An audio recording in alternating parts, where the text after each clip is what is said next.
비가 장미꽃같이 피는 것을 볼 때에 우석함에 노래 부르며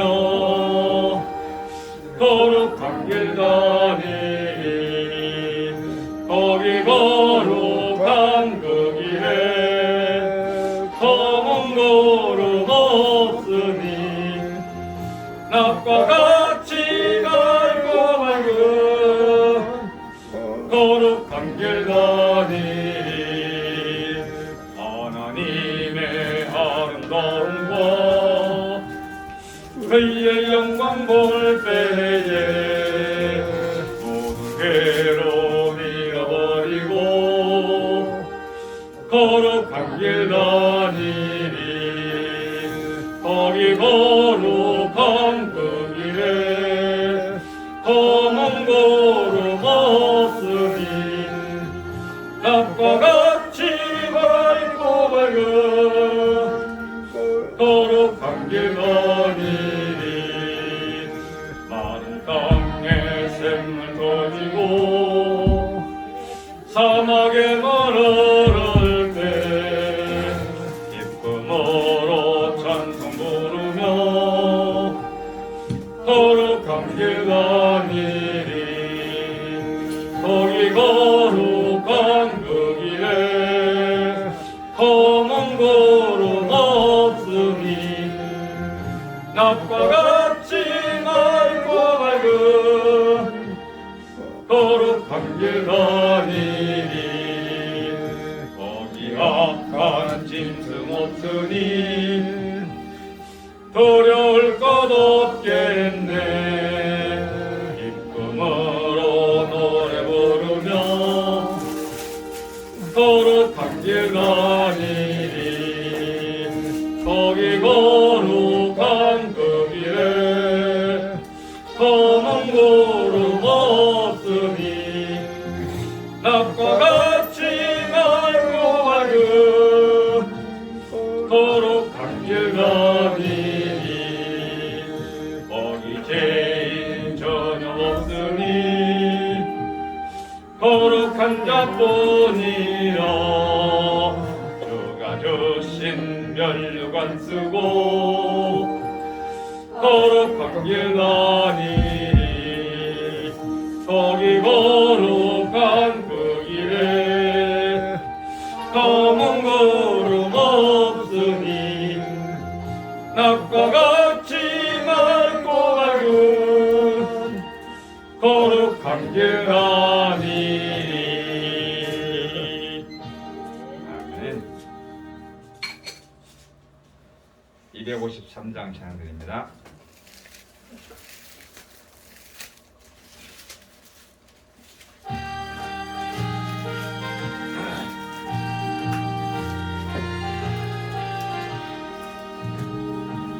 돈으로 인도하는 그 문은 참 좁으며 생명으로 인도하는 그 길은 참 험하니 우리 몸에 매여 있는 그 더러운 죄짐을 한없이 벗어놓고 힘써서 들어갑시다.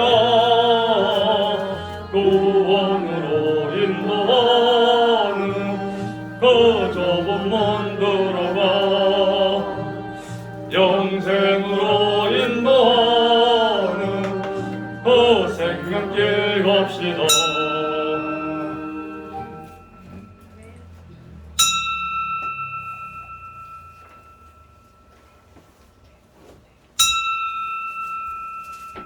다같이 찬송가 549장 부르시면서 예배 부르며 우리 한 목소리로 응답을 드립니다.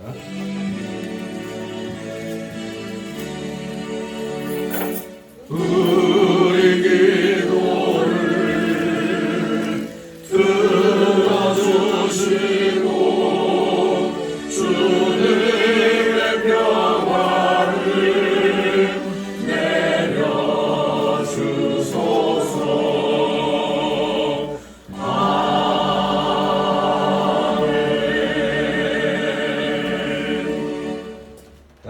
같이 묵도 드립니다.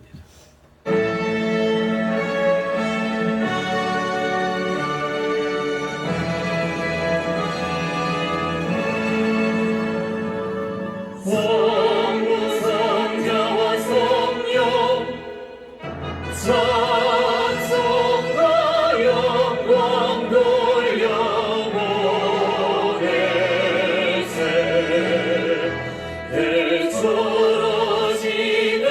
대처러지는까지 또 영원토록 성삼이 된 영광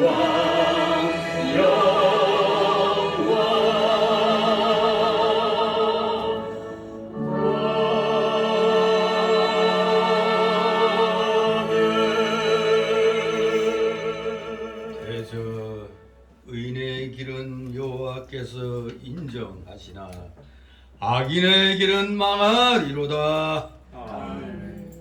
다 같이 일어나셔서 찬송가 547장 하나님 앞에 올립니다. 547장.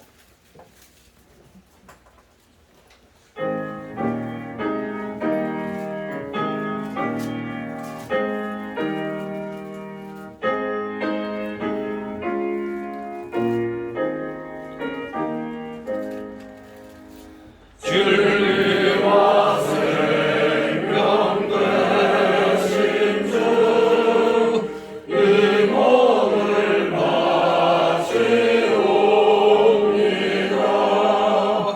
믿음과 소망 사랑에 한마음 되게 하소서.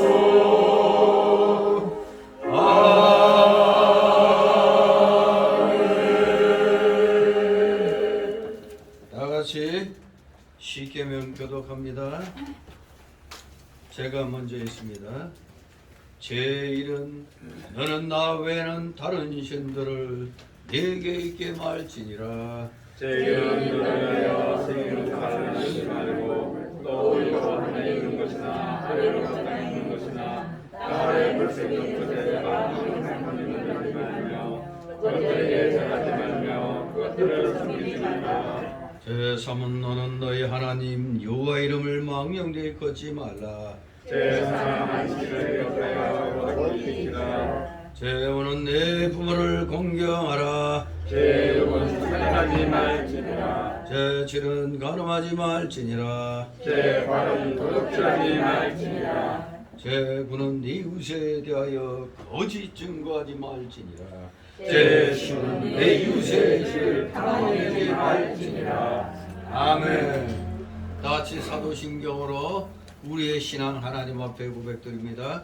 전능하사 천지를 거신 하나님 아버지를 내가 믿사오며 그의 아들 우리 주 예수 그리스도를 믿사오니 이는 성령으로 잉태하사 동정녀 마리아에게 하시고 본디오 빌라도에게 고난을 받으사 십자가에 못 박혀 죽으시고 장사한 지 사흘 만에 죽은 자 가운데서 다시 살아나시며 하늘에 오르사 전능하신 하나님 우편에 앉아 계시다가 저리로서 산자와 죽은 자를 심판하러 오시리라.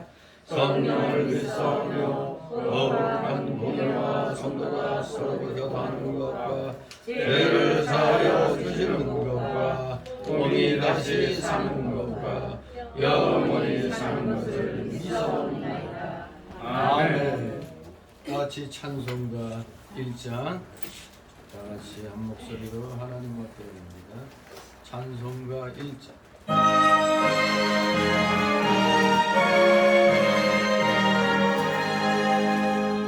만복의 근원 하나님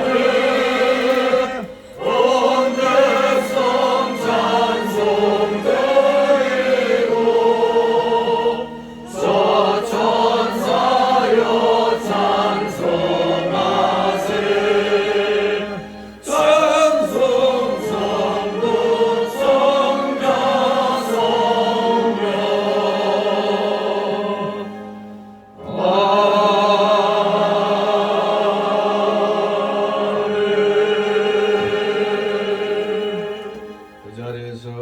하나님 말씀 받습니다. 주일 오전 이 시간 하나님께서 주시는 말씀 신약 성경 마가복음 7장 오전 시간에는 1절에서 8절까지 말씀을 보도록 합니다. 마가복음 7장 1절에서 8절까지 말씀 제가 봉독해 올립니다. 마가복음 7장 1절에서 8절까지 제가 먼저 읽겠습니다. 바리새인들과 또 서기관 중 몇이 예루살렘에 와서 예수께 모였다가 그의 제자 중 몇 사람의 부정한 손, 곧 씻지 아니한 손으로 떡 먹는 것을 보았더라. 바리새인들과 모든 유대인들이 장로들의 유전을 지키어 손을 부지런히 씻지 않으면 먹지 아니하며 또 시장에서 돌아와서는 물을 뿌리지 않으면 먹지 아니하며 그 외에도 여러 가지를 지켜오는 것이 있으니 잔과 주발과 녹그릇을 씻음이로라. 이에 바리새인들과 서기관들이 예수께 묻되 어찌하여 당신의 제자들은 장로들의 유전을 준행치 아니하고 부정한 손으로 떡을 먹나이까? 가라사대 이사야가 너희 외식하는 자에 대하여 잘 예언하였도다. 기록하였으되 이 백성이 입술로는 나를 존경하되 마음은 내게서 멀도다. 사람의 계명으로 교훈을 삼아 가르치니 나를 헛되이 경배하는도다 하였느니라. 다시 8절 너희가 하나님의 계명은 버리고 사람의 유전을 지키느니라. 아멘. 모두 제자리에 앉아주시기 바랍니다. 이 시간 하나님 앞에 목회기도 올립니다. 거룩하시며 전지전능하신 하나님 아버지, 오늘도 주님의 사랑하시는 자녀들을 귀한 주의 날 기억하게 하여 주셔서 이 오전 이 정해진 시간에 세상 일 뒤로하고 하나님 나라와 의를 먼저 구하도록 그 귀한 심령 허락하여 주심에 이 자리에 나와 주님 앞에 머리를 조아립니다. 이들의 중심을 받아 흠양하여 주시옵소서. 이들의 찬송과 전기와 감사와 영광 주님 홀로 받으시옵소서. 아버지 감사를 드리옵나이다. 입술을 열면 감사가 차고 넘치게 하여 주시니 주님 이 놀라우신 은혜 저희가 어찌 감당할 수 있겠나이까? 참으로 그동안 우리 대한민국의 많은 기독교인들, 아니 대부분의 기독교인들과 또 많은 그런 국민들이 이 나라가 사회주의를 거쳐 공산주의로 가는 그러한 길목에 서 있다는 것을 깨닫고 너무나 가슴이 아파 그렇게 주님 앞에 기도하면서 바라던 그 일이 마침내 이루어졌습니다. 하나님의 기뻐하시는 뜻 가운데 조금이라도 더 하나님을 경외하는 자가 이 나라 지도자로 뽑히게 하여 주셔서오니 이 자체만으로도 우리는 하나님 앞에 감사가 차고 넘치게 되는 줄 압니다. 자유민주주의 체제를 지키게 되었사오니 사회주의를 지향하고 결코 북한의 저 공산주의, 김일성주의에 그대로 굴복하는 이러한 사상을 가진 자들의 세월이 이제 5년으로 끝을 맺게 되었나이다. 하지만 그들이 이 나라에 끼친 영향은 너무나 크기에 과연 지금부터 이래 우리 모두 허리띠를 졸라매고 새 출발을 함으로 무너진 이 5년간의 이 대한민국의 국격과 그 모든 상황들이 회복이 될 수 있을런지 심히 염려가 됩니다. 참으로 너무나 허망한 5년이 그 허망한 5년임을 우리는 뼈저리게 느끼게 됩니다. 적어도 이 나라, 이 한반도의 역사를 고조선 시대부터 오늘 현대 대한민국 시대에 이르기까지 역사를 조금이라도 제대로 알고 있다면 이 5년간은 대한민국이 망하는 그런 징조에 해당된다는 걸 우리는 정말 뼈저리게 느끼고 또 느끼고 있던 차에 마침내 그 모든 그 부정한 방법들을 극복하고 세상적으로는 아슬아슬하게 이 나라 대통령으로 자유민주주의 체제를 지키고자 하는 사람이 뽑혔나이다. 정상적으로 할 것 같으면 300만 표 이상을 이겼을 터인데 사전투표부터 너무나 기가 막힌 교묘한 방법들이 동원된 것을 우리 국민들이 두 눈에 불을 켜고 그렇게 감시했건만 정말로 아슬아슬하게 300만 표 이상 이겨야 되는 것이 20몇만 표 정도로 끝이 났습니다. 너무나 이 아슬아슬한 그런 상황이었습니다. 부정함을 보고도 제대로 분노하지 아니하는 국민들과 정치인들 때문에 하마터면 이 나라는 완전히 끝장날 뻔했습니다. 이러한 길목에서 이렇게 기사회생한 것처럼 자유민주주의 체제를 지키게 하여 주셨사오니 오늘 이 귀한 주일을 맞이하여 우리 기독교인들은 그 무엇보다도 기독교인들이 앞장서서 그 모든 것들을 이렇게 바르게 잡으려고 노력한 그 결과가 이렇게 나타나는 것인 줄 압니다. 이것은 다 하나님의 은혜인 줄 압니다. 우리 인간이 잘나가지고 뭐 힘이 있어서 이루어진 게 아니라는 사실, 하나님께서 정말로 이 나라를 지켜주셨음을 우리는 정말로 손에 땀을 쥐며 거의 정신이 그냥 오락가락하는 가운데서 지켜봤었습니다.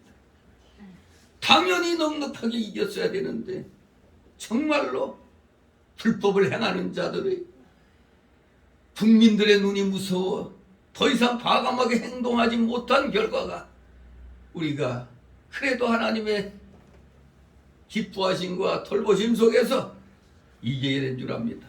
우리 모두 이 교훈을 뼈저리게 마음판에 새겨야 되겠습니다. 절대로 하나님을 경외하지 아니하고 하나님을 업신여기는 그러한 자들은 이 나라의 그 어떠한 곳에서도 자리 잡지 못하도록 아버지 역사하여 주시옵소서. 우리 국민들도 더 이상 표면적으로는 무슨 47점 몇이니 하고 이렇게 그런 국민들이 저 악한 자들을 지지했다고 하지만 사실 정확히는 35에서 40% 정도 그 선밖에 되지 않은 것임을 우리 많은 깨어있는 국민들은 눈으로 보고 분명히 그날 체험했기 때문에 분명하게 알고 있습니다. 우리 많은 우리 기독교인들 정말로 이건 하나님의 은혜로 이기게 된 줄 알고 우리 다시 한번 마음을 가다듬고 이 땅에 이 자유와 참된 평화, 하나님이 주시는 이 자유와 평화를 우리가 누릴 수 있도록 정신 차려 깨어 기도하며 말씀에 힘을 얻어 깨달은 바대로 우리의 삶 속에서 예수 그리스도의 향기를 날리는데 최선을 다 진실로 아름다운 믿음의 사람들 다 되게 하여 주시옵소서. 주님 감사드립니다. 진실로 오늘 귀한 주일 할렐루야로 이렇게 찬양하면서 너무너무 기쁘게 새로운 마음가짐으로 정말로 다시 살아난 그 기쁨으로 경배를 드립니다.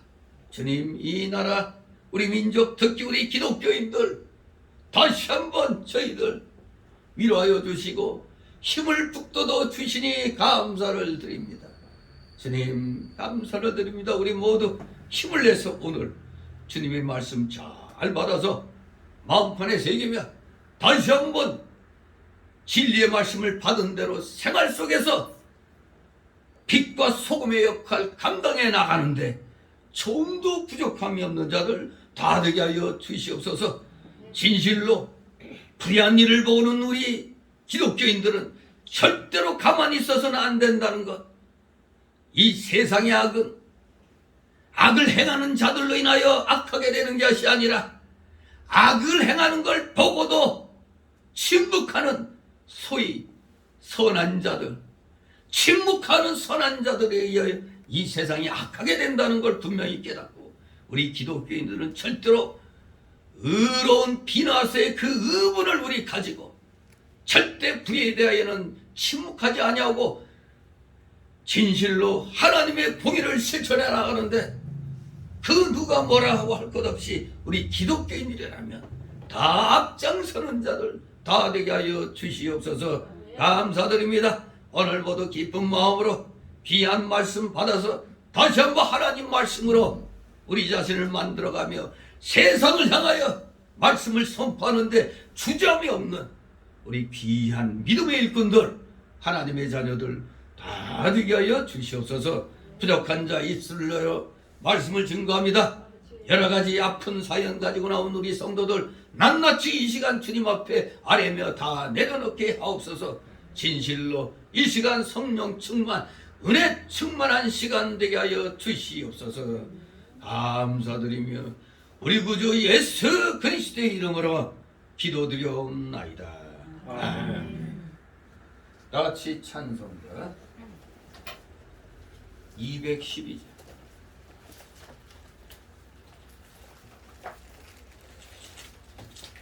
212장 찬송입니다.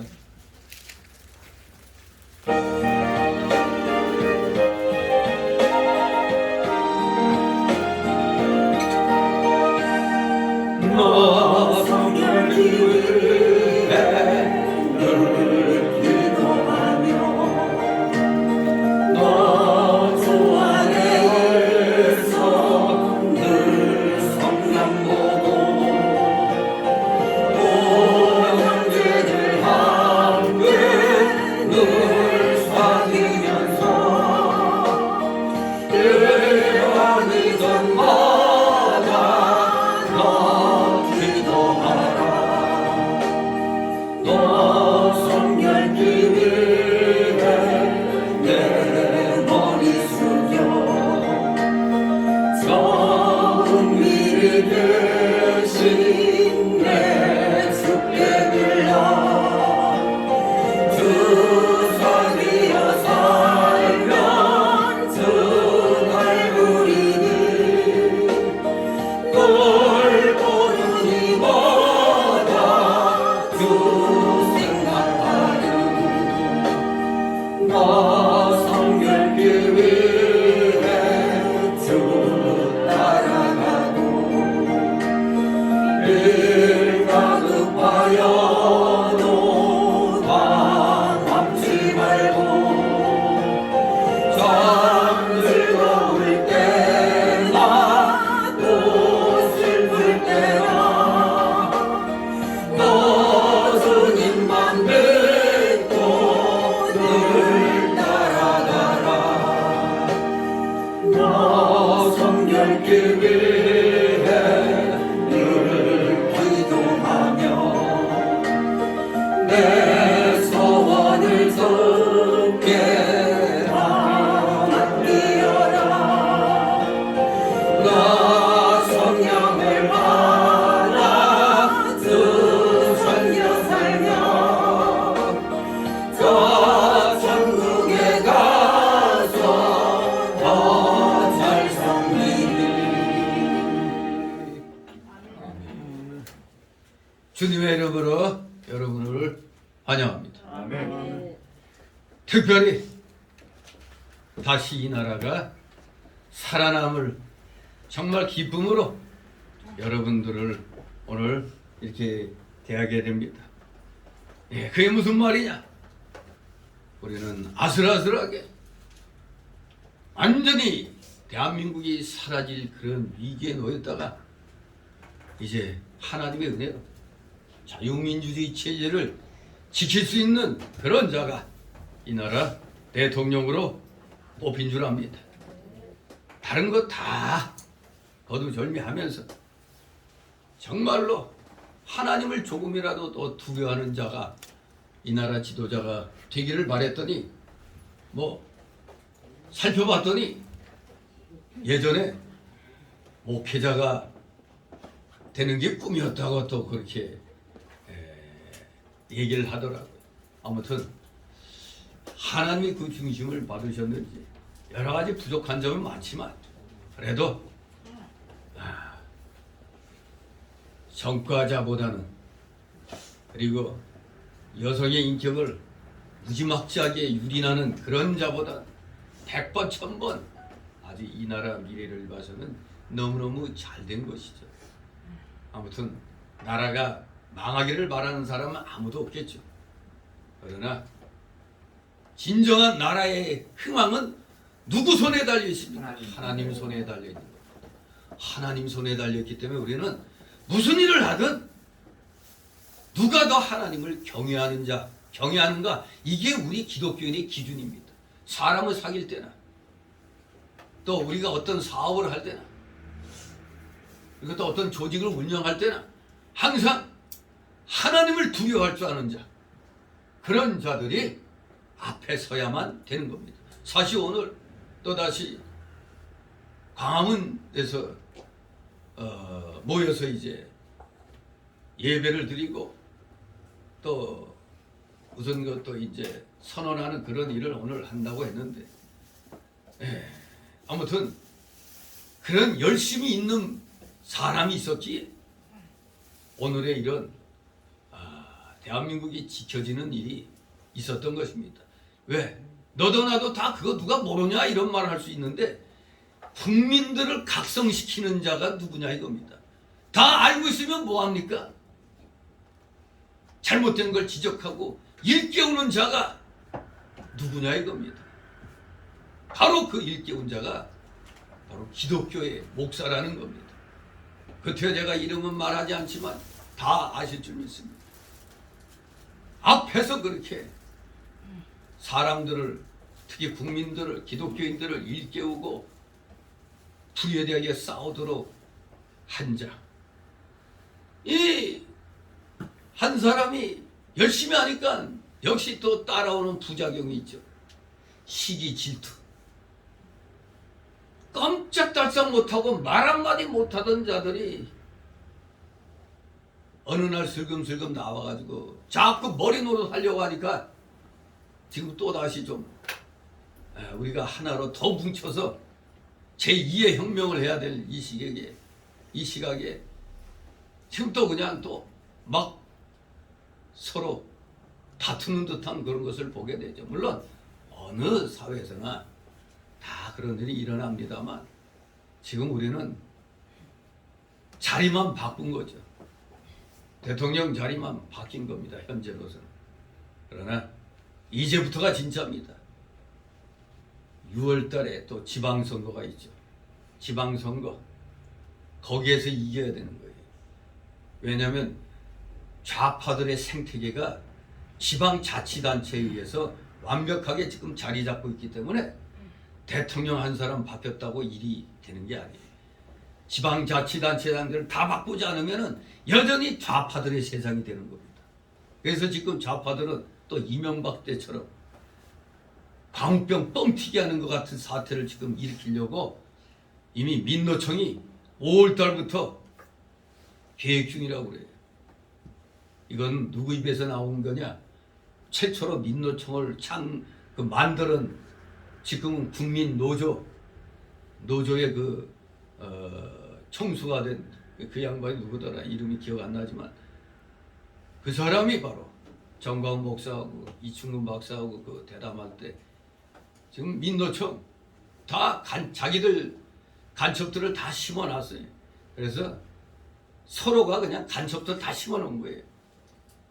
그 국민노조 위원장에게 계속 민노총의 그 상황들이 다 들어오고 정광훈 목사한테도 다 들어오고 또 이런 우파의 그런 일들이 다 민노총이 간첩들에 의해서 다 오고 가고 있는 거예요. 5월 달에 민노총이 엄청난 그런 식물인간 만들려는, 대통령을 식물인간 만들려는 그런 계획을 지금 갖고 있다고 하는 거기 때문에 지금부터 국민들이 정신 바짝 차려야 돼요. 이걸로 끝이 아닙니다. 이제 시작인 겁니다. 이제 간신히 시작한 거예요. 바로 이 나라는 우리 기독교인들이 지켜야 되는 겁니다. 누가 지켜주지 않습니다. 우리 기독교인들이, 하나님을 두려워하는 자들이. 즉 이 나라는 누가 지켜야 된다? 하나님이 지켜주셔야 됩니다. 그러므로 오늘 이 말씀을 통해서 소위 유전이냐 하나님 말씀이냐 둘 중에 뭐가 더 중요하냐 이런 걸 따질 때 우리는 세상에서 하나님 말씀이 더 중요하느냐 세상의 이 사상이 더 중요하냐 요거 싸움하고 있는 겁니다. 즉 체제 싸움을 하는 거예요. 우리 이 세상에서. 성경 말씀 속에서는 인간의 그 풍습이나 관습하고 하나님 말씀과의 싸움이고, 현재 우리는 이 세상에서 인간의 그 모든 그 사상들과 하나님 말씀과의 그 싸움입니다. 이 싸움에서 당연히 하나님이 이기시지만 하나님이 이기실 때 그냥 이기시는 게 아니라 우리 사람을 사용해서 이기시는 겁니다. 그러니까 우리가 정신 바짝 차리지 않으면은 여기 성경에서 끊임없이 예수님과 제자들을 괴롭히는 이 외식주의자들에게 당하는 것 같이 당할 수가 있어요. 우리 기독교인들이 그동안 얼마나 수모를 당했습니까? 이제 수모 당한 것만큼 우리는 더 열심히 복음을 전파해야 되는 겁니다. 그러기 위해서 우리는 하나님 말씀을 더욱더 사모하고 더욱더 공부 잘하면서 말씀이 주시는 기운을 가지고 우리는 생활을 해야 됩니다. 그저 머리로만 많이 알면 되는 게 아닙니다. 머리로만 많이 하는 목사들이 많으니까 실질적으로 나라가 어려울 때 나서질 않아요.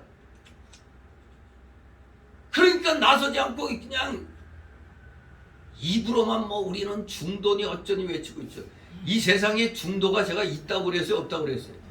없어요. 왜? 증거가 뭡니까? 무슨 일이 일어날 때는 반드시 나 중도에 하던 사람들이 보니까 이쪽에 붙은가 저쪽에 붙어 있는 걸 보게 되는 겁니다. 그러니까 좋은 말로 말해서 중도지 기회주의자들인 것입니다. 절대 이 세상엔 중도는 없습니다. 하나님 편이냐 마귀 편이냐 둘 중에 하나입니다.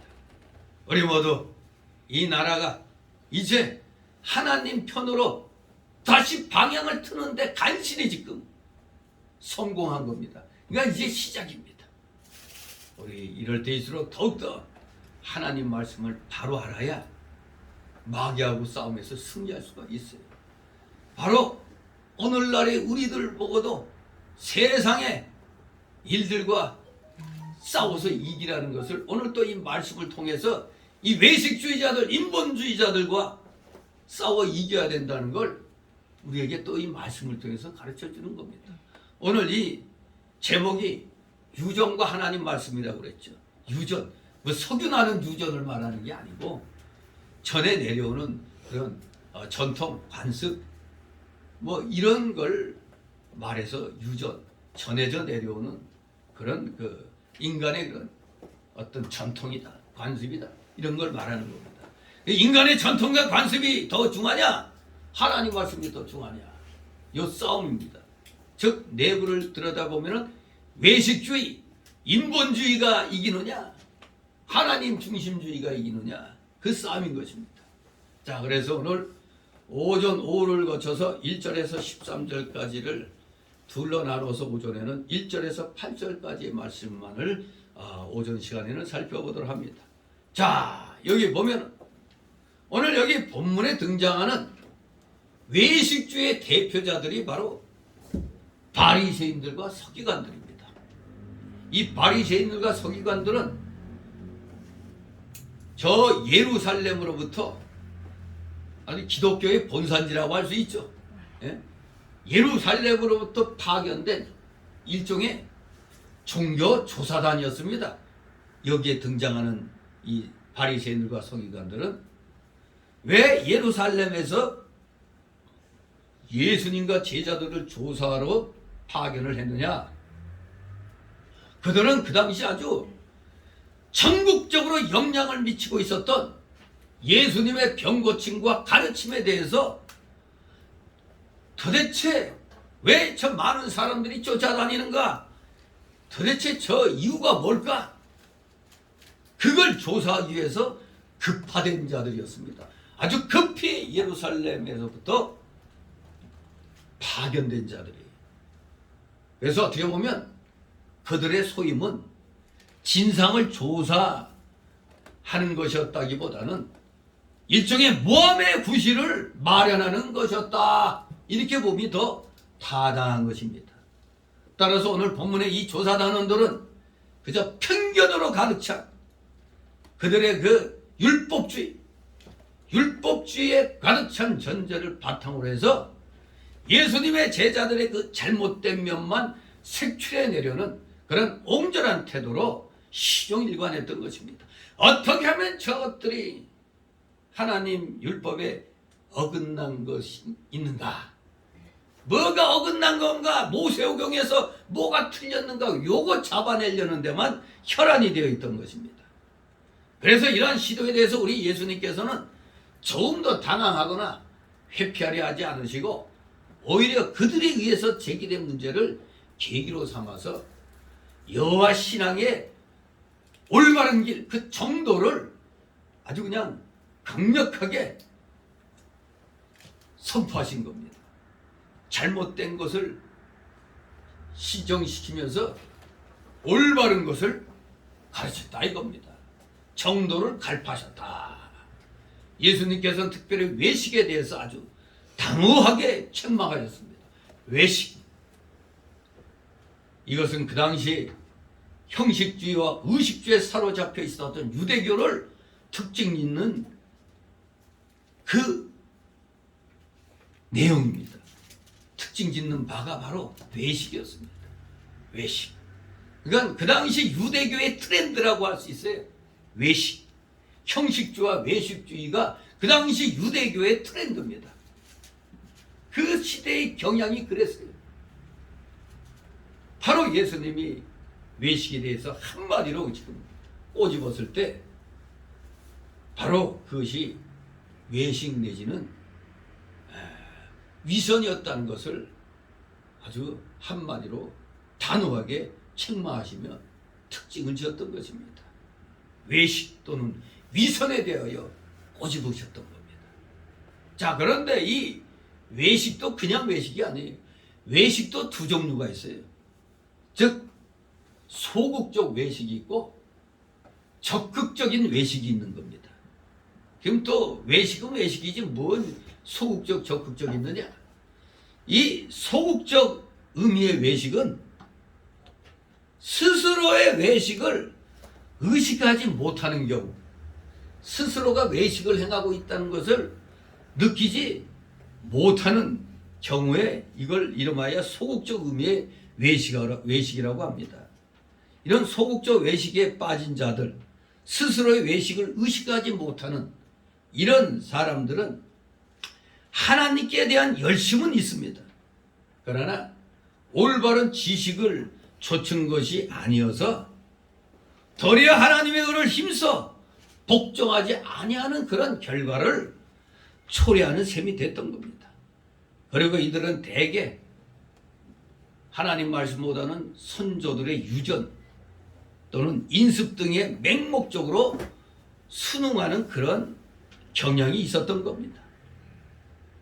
그러나 중요한 것은 하나님과 사람에 대한 사랑이요, 의와 인과 신 등의 내적 기율을 지키는 것임을 명심해야 되는데, 이들은 이런 진실한 사랑, 의와 선, 인, 이런 내적 기울에 대해서는 크게 그 관심을 기울이지 않았던 겁니다.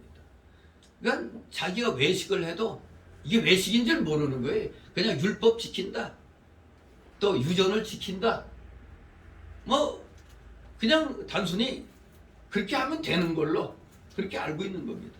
그 율법의 진정한 의미, 의와 인과 신은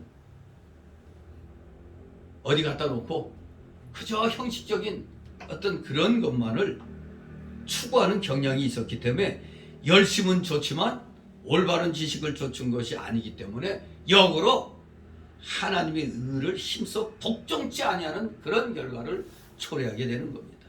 이게 소위 이제 소극적 의미의 외식이고, 그럼 적극적 의미의 외식이 뭐냐? 이것은 아주 악하죠. 왜? 스스로가 외식을 행하는 줄 아는 겁니다. 아까 소극적 의미의 외식은 자기 스스로가 외식을 행하는 줄 인식하지 못하는 거라고 그랬죠. 그러나 이 적극적인 의식은 알아야 자기가 외식을 행하는 줄 아는 겁니다. 그러면서도 자신의 기득권 수호나 기타의 이기적인 목적을 위해서 종교적인 행사나 규례 등을 적극적으로 이용하는 경우, 이런 경우에 해당되는 게 다 이 소위 적극적 의미의 외식인 것입니다.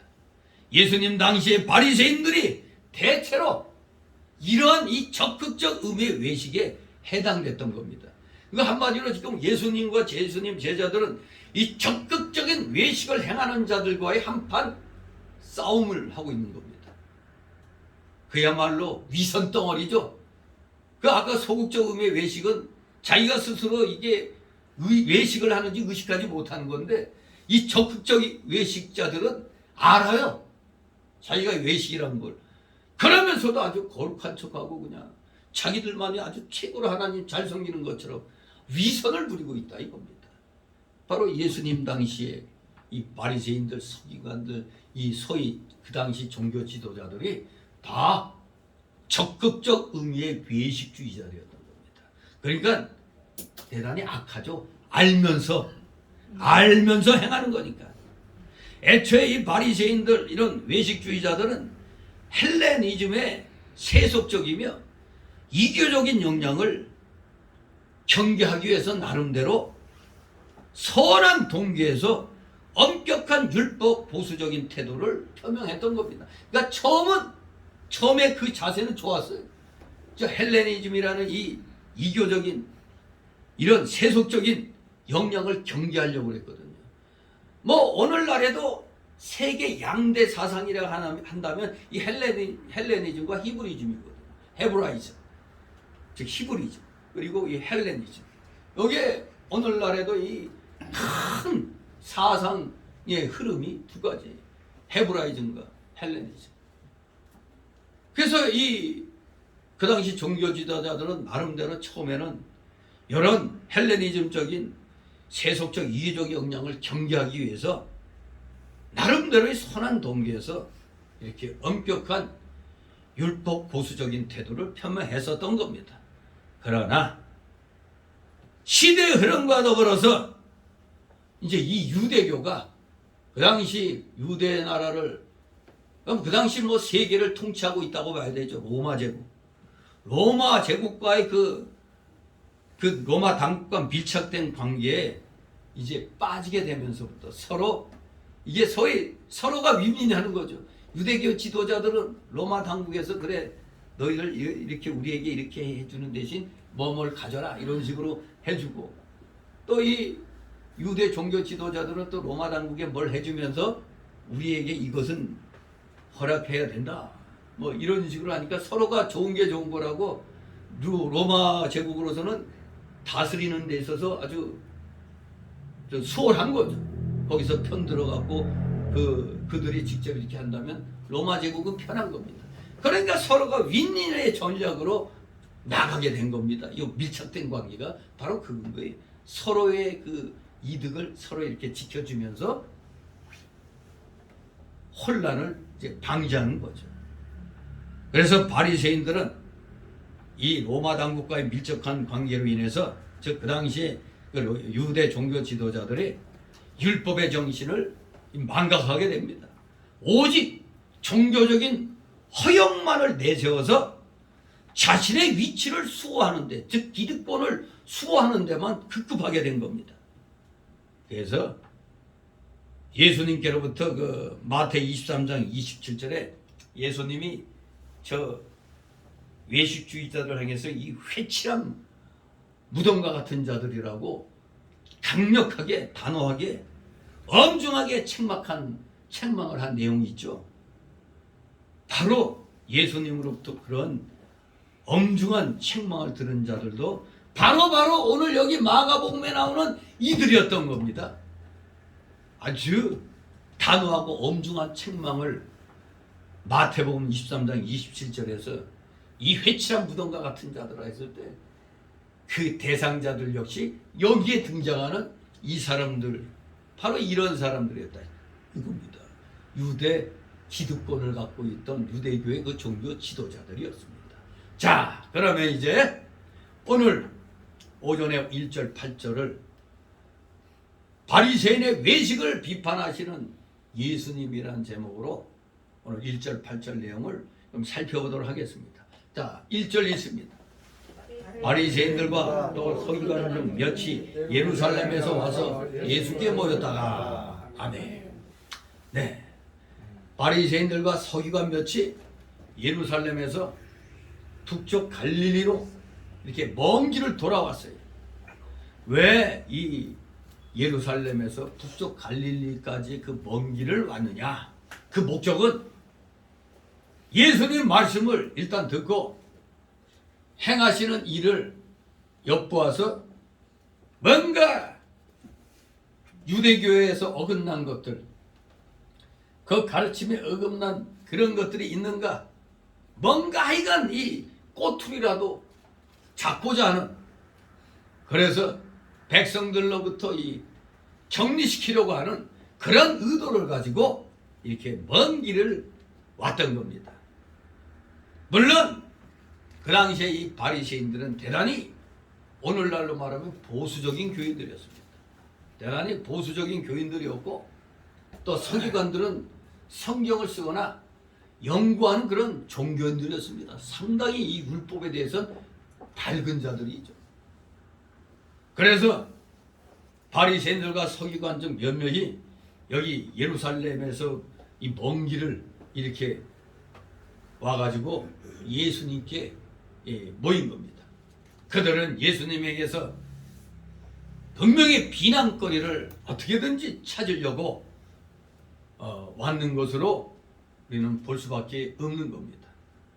왜냐하면 그 당시 아주 선풍적인 인기를 끌고 있으니까 이것들이 우리 유대교에 악영향을 주는 거 아닌가. 그리고 또 들리는 소문이 이 유대 종교 지도자들에게는 안 좋은 소문들이 많이 들리는 거거든요. 왜? 자기들의 그 기득권이 자꾸 이렇게 침입당하는 것을 이제 듣게 되니까. 아무튼 이들은 공식적으로 분명히 예루살렘으로부터 파견된 그런 종교 조사단인 것이 아마 분명한 것으로 보입니다. 물론 은밀하게 파송되었다고도 볼 수도 있겠죠. 하지만 중요한 것은 은밀하게든 공식적으로든 이렇게 분명히 뭔가 조사하려고 왔다는 것은 틀림없는 겁니다. 예수님의 주위에 모여있던 자들이 예수님을 다 진실히 믿고 따르는 자들은 아닌 것은 분명하죠. 우리가 마찬가지죠. 무슨 큰 집회할 때 그 사람이 하는 게 좋아서 왔다기보다 도대체 뭔 얘기를 하는 건가? 그러니까 왜 사람들이 이렇게 많이 모이지? 이런 거 조사하려고, 나름대로 조사해 보려고, 알아보려고 또 많이 나오는 거예요. 옛날 5년 전에 그 망할 놈의 촛불 집회할 때 그 사람들이 다 진짜 무슨 탄핵에 찬성해서 나온 게 아니라 많이 나온다고 엄청 언론이 떠들고 하니까 궁금해가지고 나온 사람들도 엄청 많았던 거거든요. 네. 아무튼 많이 모인다고 다 그 사람이 좋다고 따르는 건 아니라는 것은 우리가 분명히 알고 들어가야 됩니다. 예수님 시대도 이렇게 예수님이 이적을 행하고 엄청난 하늘의 비밀을 말씀하실 때 정말로 좋다고 다 몰려드는 게 아니에요. 그 중에서는 뭔가 어떤 이득을 노리려고 오는 사람도 있겠고, 하여간 여러 가지 목적을 가진 사람들도 반드시 오게 돼 있는 겁니다. 교회도 많이 온다고 해서 다 믿음 생활 잘하려고 오는 게 아니잖아요. 대형 교회들 보면은 대개 장사, 사업 그런 목적으로 큰 교회로 많이 와요. 큰 교회로 가야 먹을 게 떨어진다 이겁니다. 사업에 유리한 게 많다 이거죠. 예. 그래서 다 믿음이 좋아서 예수님을 따르는 게 아니라는 얘기를 하는 겁니다. 그들 중에 어떤 이들은 분명히 잘못된 지식과 생각 때문에 예수님을 영접지 않고 비난하고 비판하는 입장에 서 있던 사람들도 많이 있었던 겁니다. 마찬가지로 조금 전에 얘기한 대로 오늘날 교회에 많이 모인다고 해가지고 무조건 교회에 온다고 해서 바른 교인은 아닙니다. 바른 지식과 바른 믿음이 있어야 올바른 제자가 될 수가 있는 겁니다. 성경에 대해서 바로 알지 못하면 목사부터가 자유주의 신학을 배워가지고 어떻게 그냥 목사 안수 받고 교회 개척하고 했는데 거기에 멋모르고 나가는 교인들은 불쌍한 거죠. 아니 성경을 부인하는 자가 목사가 돼가지고 무슨 교회를 한다는 겁니까? 이게 말이 안 되는 소리잖아요. 성경의 역사를 믿지 않는 자가 어떻게 목사가 될 수가 있어요? 목사가 돼서도 안 되는데 그런 자들을 양성하는 학교가 있잖아요. 한신대 자유주의 신학의 대한민국에서는 자유주의 신학의 그 장로교 저 기장 측의 본산지가 한신 아닙니까? 또 기성도 있고 뭐 성결교 그런 데도 있고 기감도 있고 감리교도 이 자유주의 신학을 가르치는 데가 많이 있어요. 참 안타까운 일이죠. 멋모르고 그런 교회에 나가면 인생을 베리는 겁니다. 늦게라도 내가 출석하는 교회가 알고 봤더니 자유주의 신학을 배운 목사가 하는 거구나 하면은 그 교회에서 빨리 나와야 되는 겁니다. 빨리 발을 빼야 돼요. 어떻게 성경을 부인하는 자가 안 믿는 자가 교인들 앞에서 하나님 말씀 가라사대하고 이런 말 할 수 있겠어요? 그들도 물론 하나님 말씀 가라사대 합니다. 그러나 그들이 말하는 하나님 말씀은 인간의 이성에 합리적으로 이해가 되는 그런 면만 얘기하는 거예요. 그러니 기적 같은 사건은 역사 속에 일어난 일이 아니라 소위 말하는 뭔 얘기요? 성경의 기적은 전설 따라 삼천리요. 전설이나 신화로 돌려요.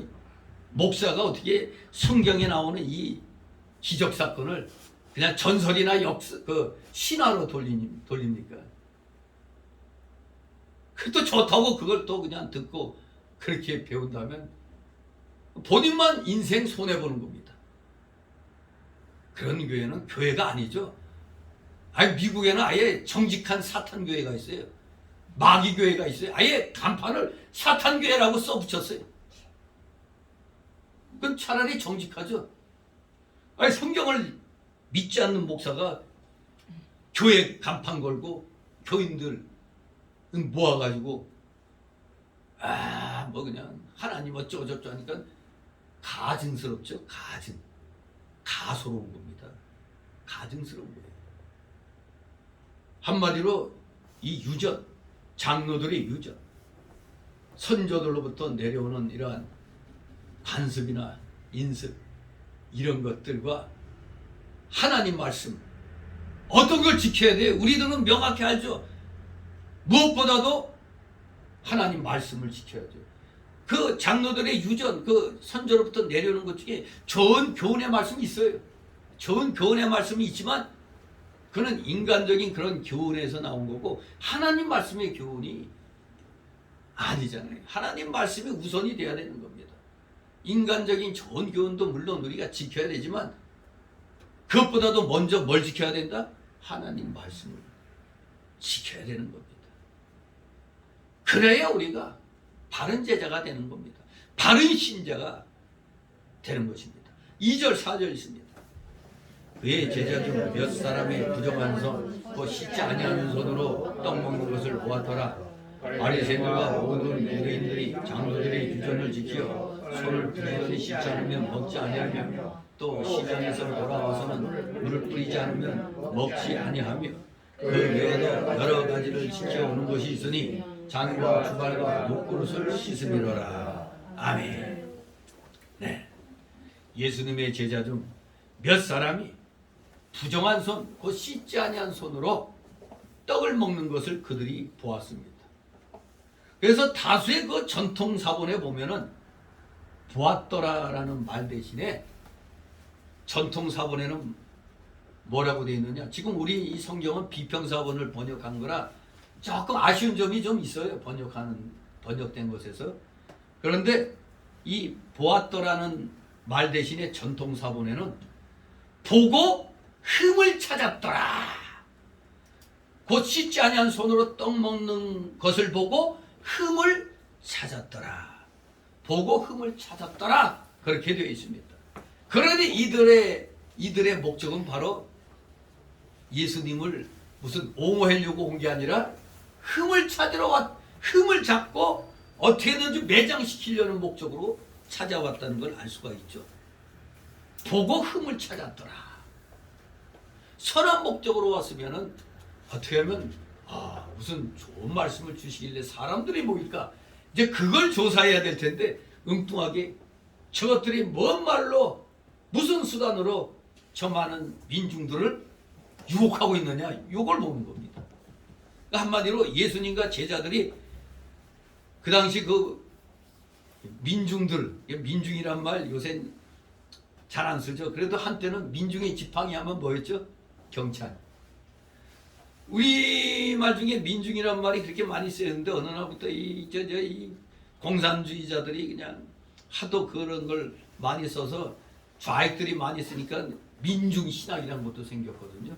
그러니 우리가 이제 민중이란 말을 이제 좌익들이 쓰는 단어다 해서 이제 백성, 뭐 국민 이런 말로 쓰는 겁니다.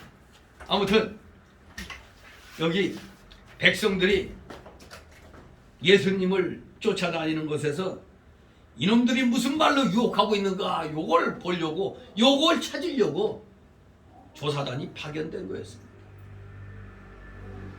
겉으로 봤을 때 이 예루살렘에서 파견된 저 종교인들은 분명히 나름대로 상당히 거룩한 척 아주 그냥 폼 잡고 겉으로 봐서 그냥 멋지게 보이죠.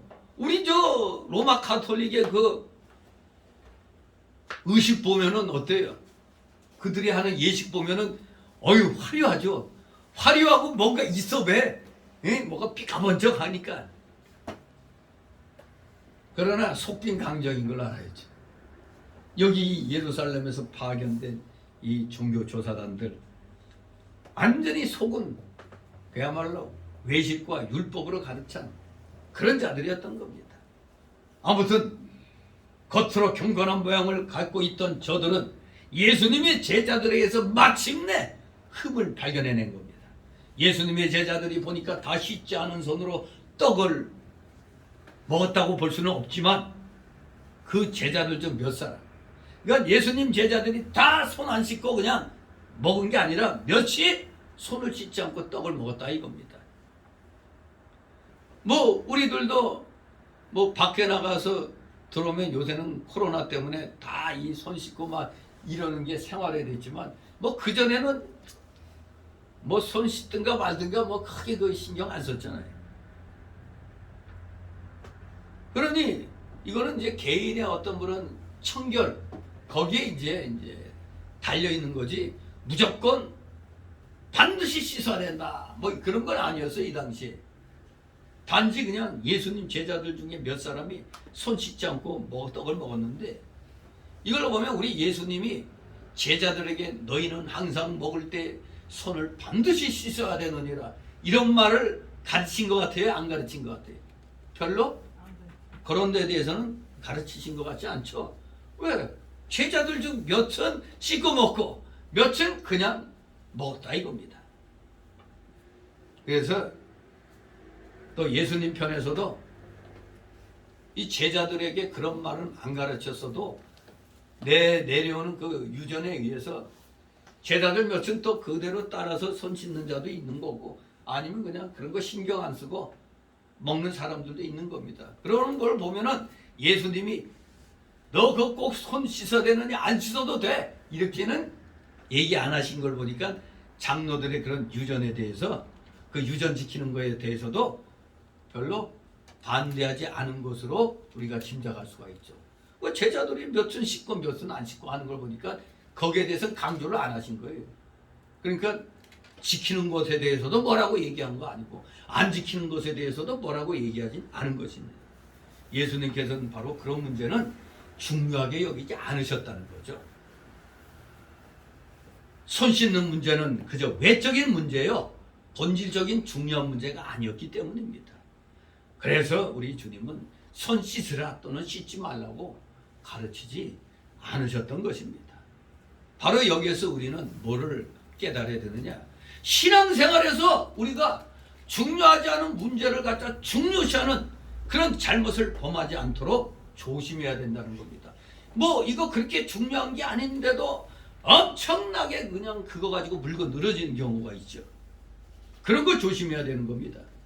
그런데 여기 제자들의 행위가 바리새인들의 그 유전에, 그 내려오는 그 장로들의 유전에 맞지 않았기 때문에 몇몇 제자들의 행위가 이제 걸림돌로 작용이 된 겁니다. 분명히 여기 바리새인들과 대부분의 유대인들은 오래전부터 성경에는 없지만 그 장로들의 유전을 지켜왔던 겁니다. 그래서 원문에 보면은 7장 3절에 보면 여러분 성경에 다 3절부터 4절까지 괄호 쳐 있죠. 괄호 열고 이렇게 돼 있죠.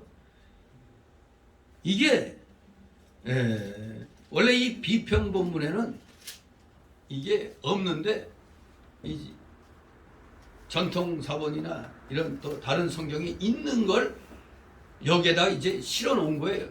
그러니까 괄호 쳐 놓은 건 원래 여기는 없는데 여기에 이제 삽입을 시켜 놓은 겁니다. 하지만 그 괄호를 다 떼버리고 그냥 보면은 더 잘 알 수가 있는 겁니다. 아무튼 3절 원문에는 왜냐면은 말이 나옵니다.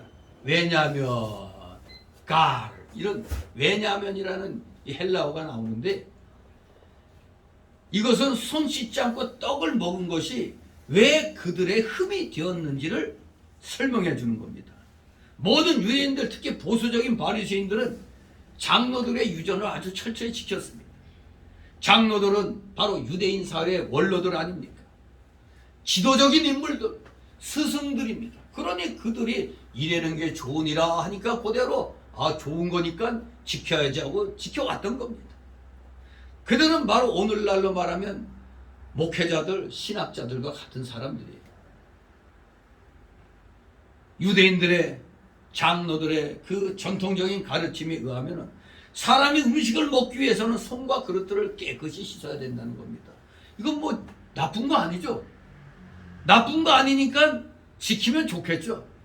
그런데 꼭 지켜야만 된다는 건 없는 거예요. 좋은 거니까 지키면 좋다는 얘기일 뿐입니다.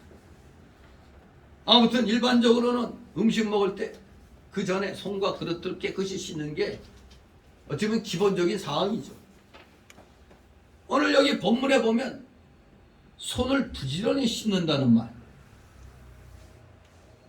여기 모든 유대인들이 장로들의 유전을 지켜 손을 부지런히 씻지 아니하며, 이 부지런히라는 말이 조심스럽게, 즉 깨끗이 씻는다는 뜻입니다. 손을 깨끗이 씻지 않으면 먹지 아니한다. 또 시장에서 돌아와가지고 물을 뿌린다는 말은 씻는다는 뜻입니다. 씻는다는 것. 또 전통사본에는 잔과 주발과 녹그릇 다음에 여기에 식탁들이라는 단어가 들어있어요. 식탁 위까지도 다 깨끗이 씻는다는 거예요. 그래서 물을 뿌린다 혹은 그릇을 씻는다라는 단어는 원어를 보면은 세례 준다는 말과 같은 단어예요. 밥티죠. 우리 세례 줄 때 이렇게 적수에서 이렇게 뿌리든가 이렇게 묻히잖아요. 밥티주하는 거 똑같은 거예요. 여기에서 쓰는 단어가 물을 뿌린다, 씻는다. 바로 이 단어를 봤을 때 세례 준다는 단어가 침례교인들은 뭐라고 주장하죠? 세례 줄 때는 어떻게 한다고? 물속에 집어넣는다. 그렇게 그것만 해석하는 거예요. 침례교에서는 물에 푹 집어넣는다. 요 뜻만 가지고 얘기해요. 이 물에 집어넣는다라는 뜻만 있는 게 아니에요. 밥티저는 그냥 씻는다, 뿌린다.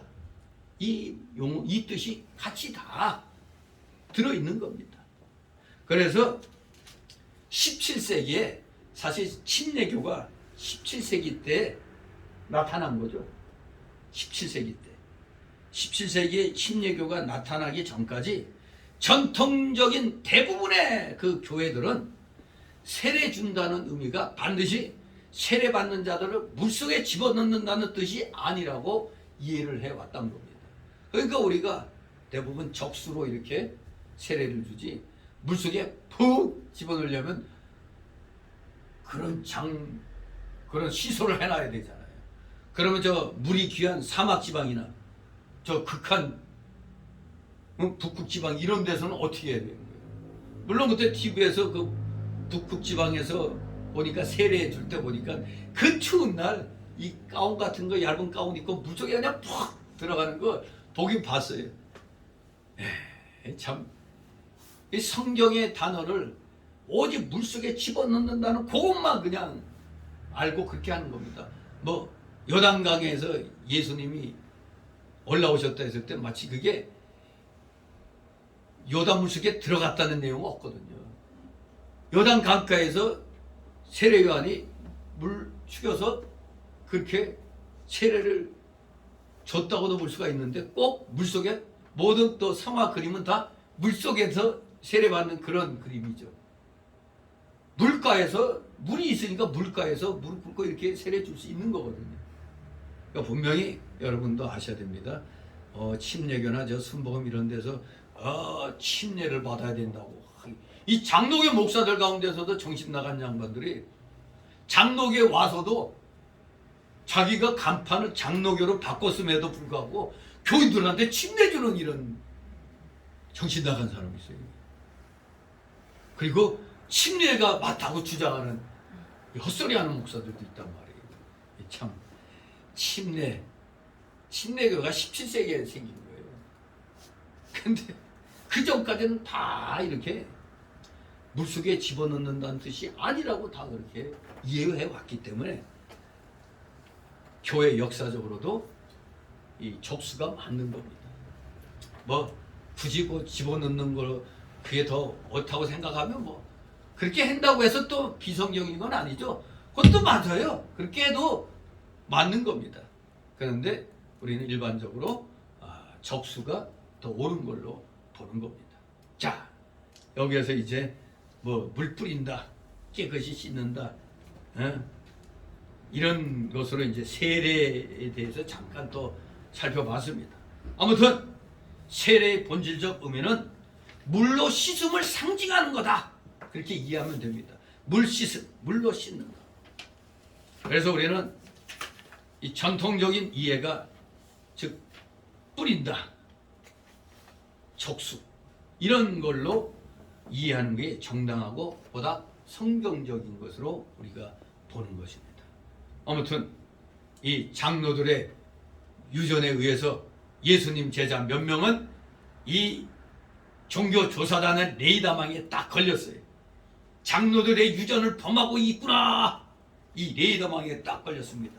그러면 그 장로들의 유전의 내용이 뭐냐? 첫째, 음식을 먹기 전에 손을 씻긴 씻는데 이 손만 씻는 게 아니에요. 팔뚝까지 씻는 겁니다. 이게 팔뚝까지. 두 번째, 시장에서 돌아오면 물을 뿌리거나 혹은 목욕을 안 하면 음식을 먹지 않는데요. 물을 뿌리든지 목욕을 하든지 해야 음식 먹을 자격이 생기는 거예요. 세 번째로 장로의 그 유전의 내용은 잔과 주발과 녹그릇과 식탁들을 씻어야 된다는 겁니다. 뭐 우리 한국 사람들도 밥상 차리기 전에 행주로 식탁을 어떻게 해요? 한번 이렇게 닦잖아요. 그리고 우리 숟가락이나 젓가락 먹은 거 안 씻고 놔두지 않잖아요. 씻어 놓은 거잖아요. 다 안 씻었다면 그거 씻고 그래가지고 식탁에 올려놓잖아요. 뭐 이런 거는 기본적인 거죠. 아무튼 이 내용들은 나쁜 건 아니죠. 뭐 더 깨끗한 거네. 예, 그렇습니다. 이 장로들의 유전이라고 하는 규례들은 본래 하나님을 섬기는 사람이 항상 정결한 생활을 하려고 정해놓았던 겁니다. 그런데 후대 유대인들이 문제가 있었어요. 장로들의 유전을 중요시 하다 보니까 어느 날부터 이게 의식화가 돼버린 거예요.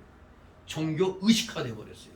또 한 걸음 더 나아가지고는 성경은 뒤로 제쳐놓고 이것만 지키면 된다. 이런 경향으로 기울어졌던 겁니다.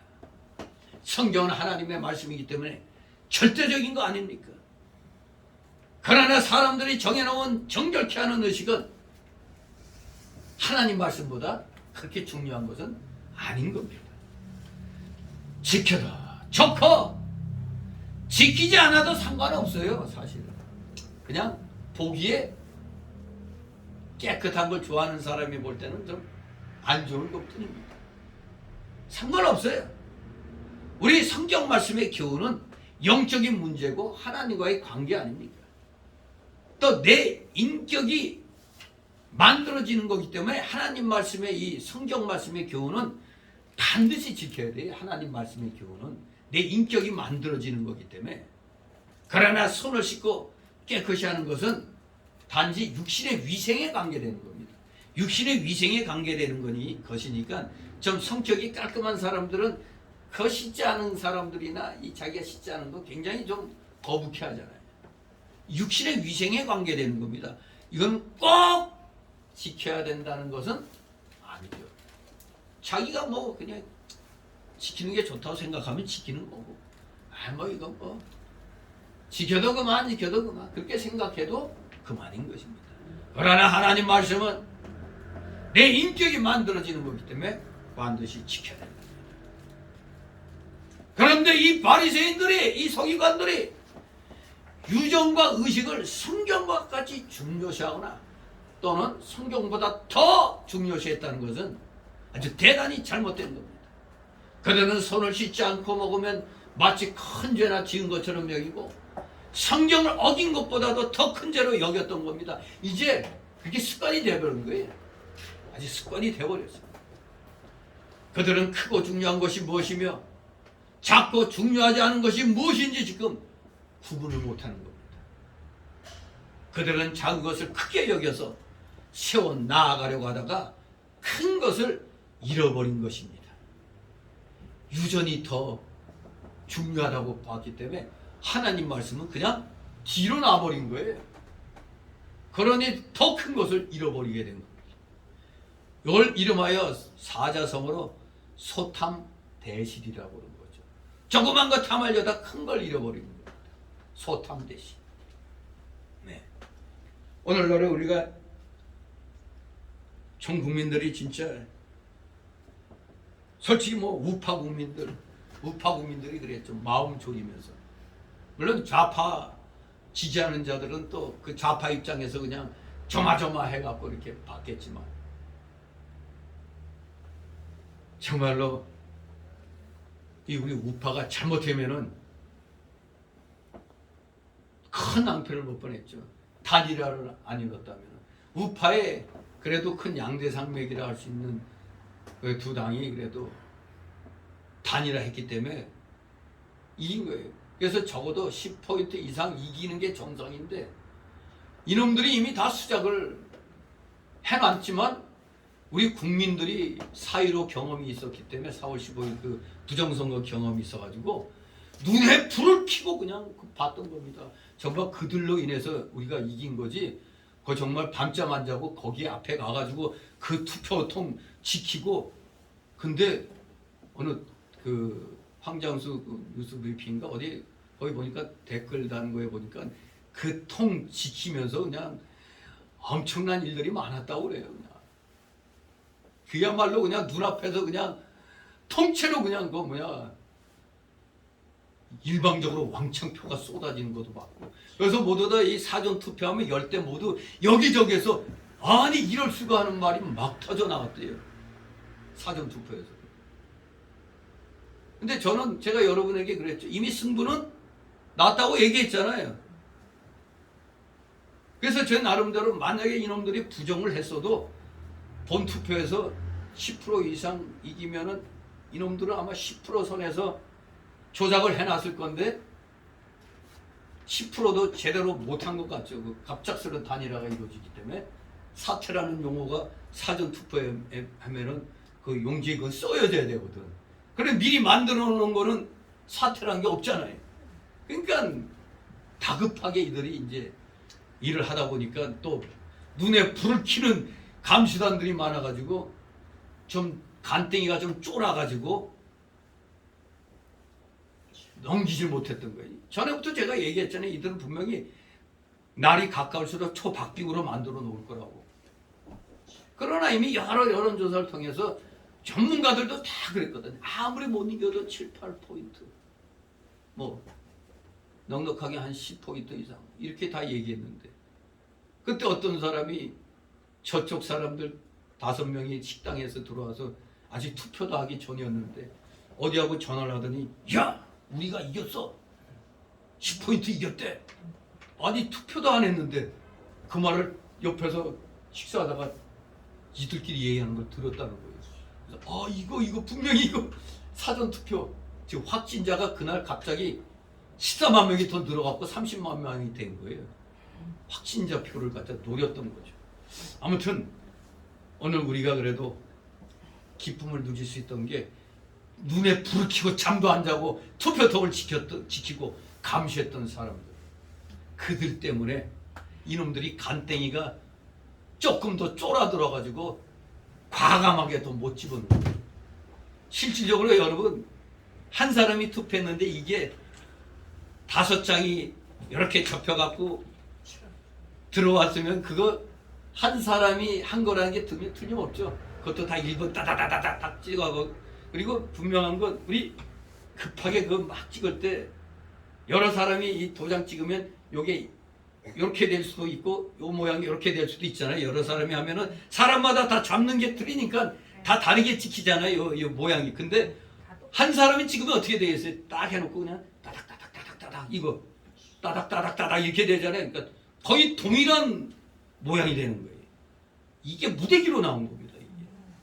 그래서 그런 걸 다 감안하니까 300만 표가 나와야 되는데, 이상이 나와야 되는데 25만? 정말로 아슬아슬했던 거죠. 이놈들이 조금만 더 그 간등이 크게 놓았으면은 뒤집혔던 겁니다.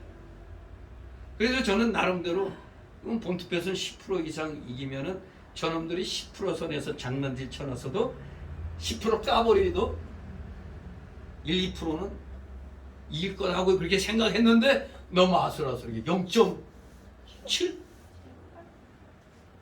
야, 이게 말이 안 되는 겁니다. 어떻게 그렇게 초박빙 그 전까지 계속 그냥 얘네들은 40%의 그 박스에 갇혀갖고 안 됐어요. 뭐 말로는 샤이 뭐 좌파가 있었다 전달하지만, 물론 여긴 이준석이라는 놈이 장난치는 바람에 윤석열의 표를 많이 깎아먹은 것도 사실이에요.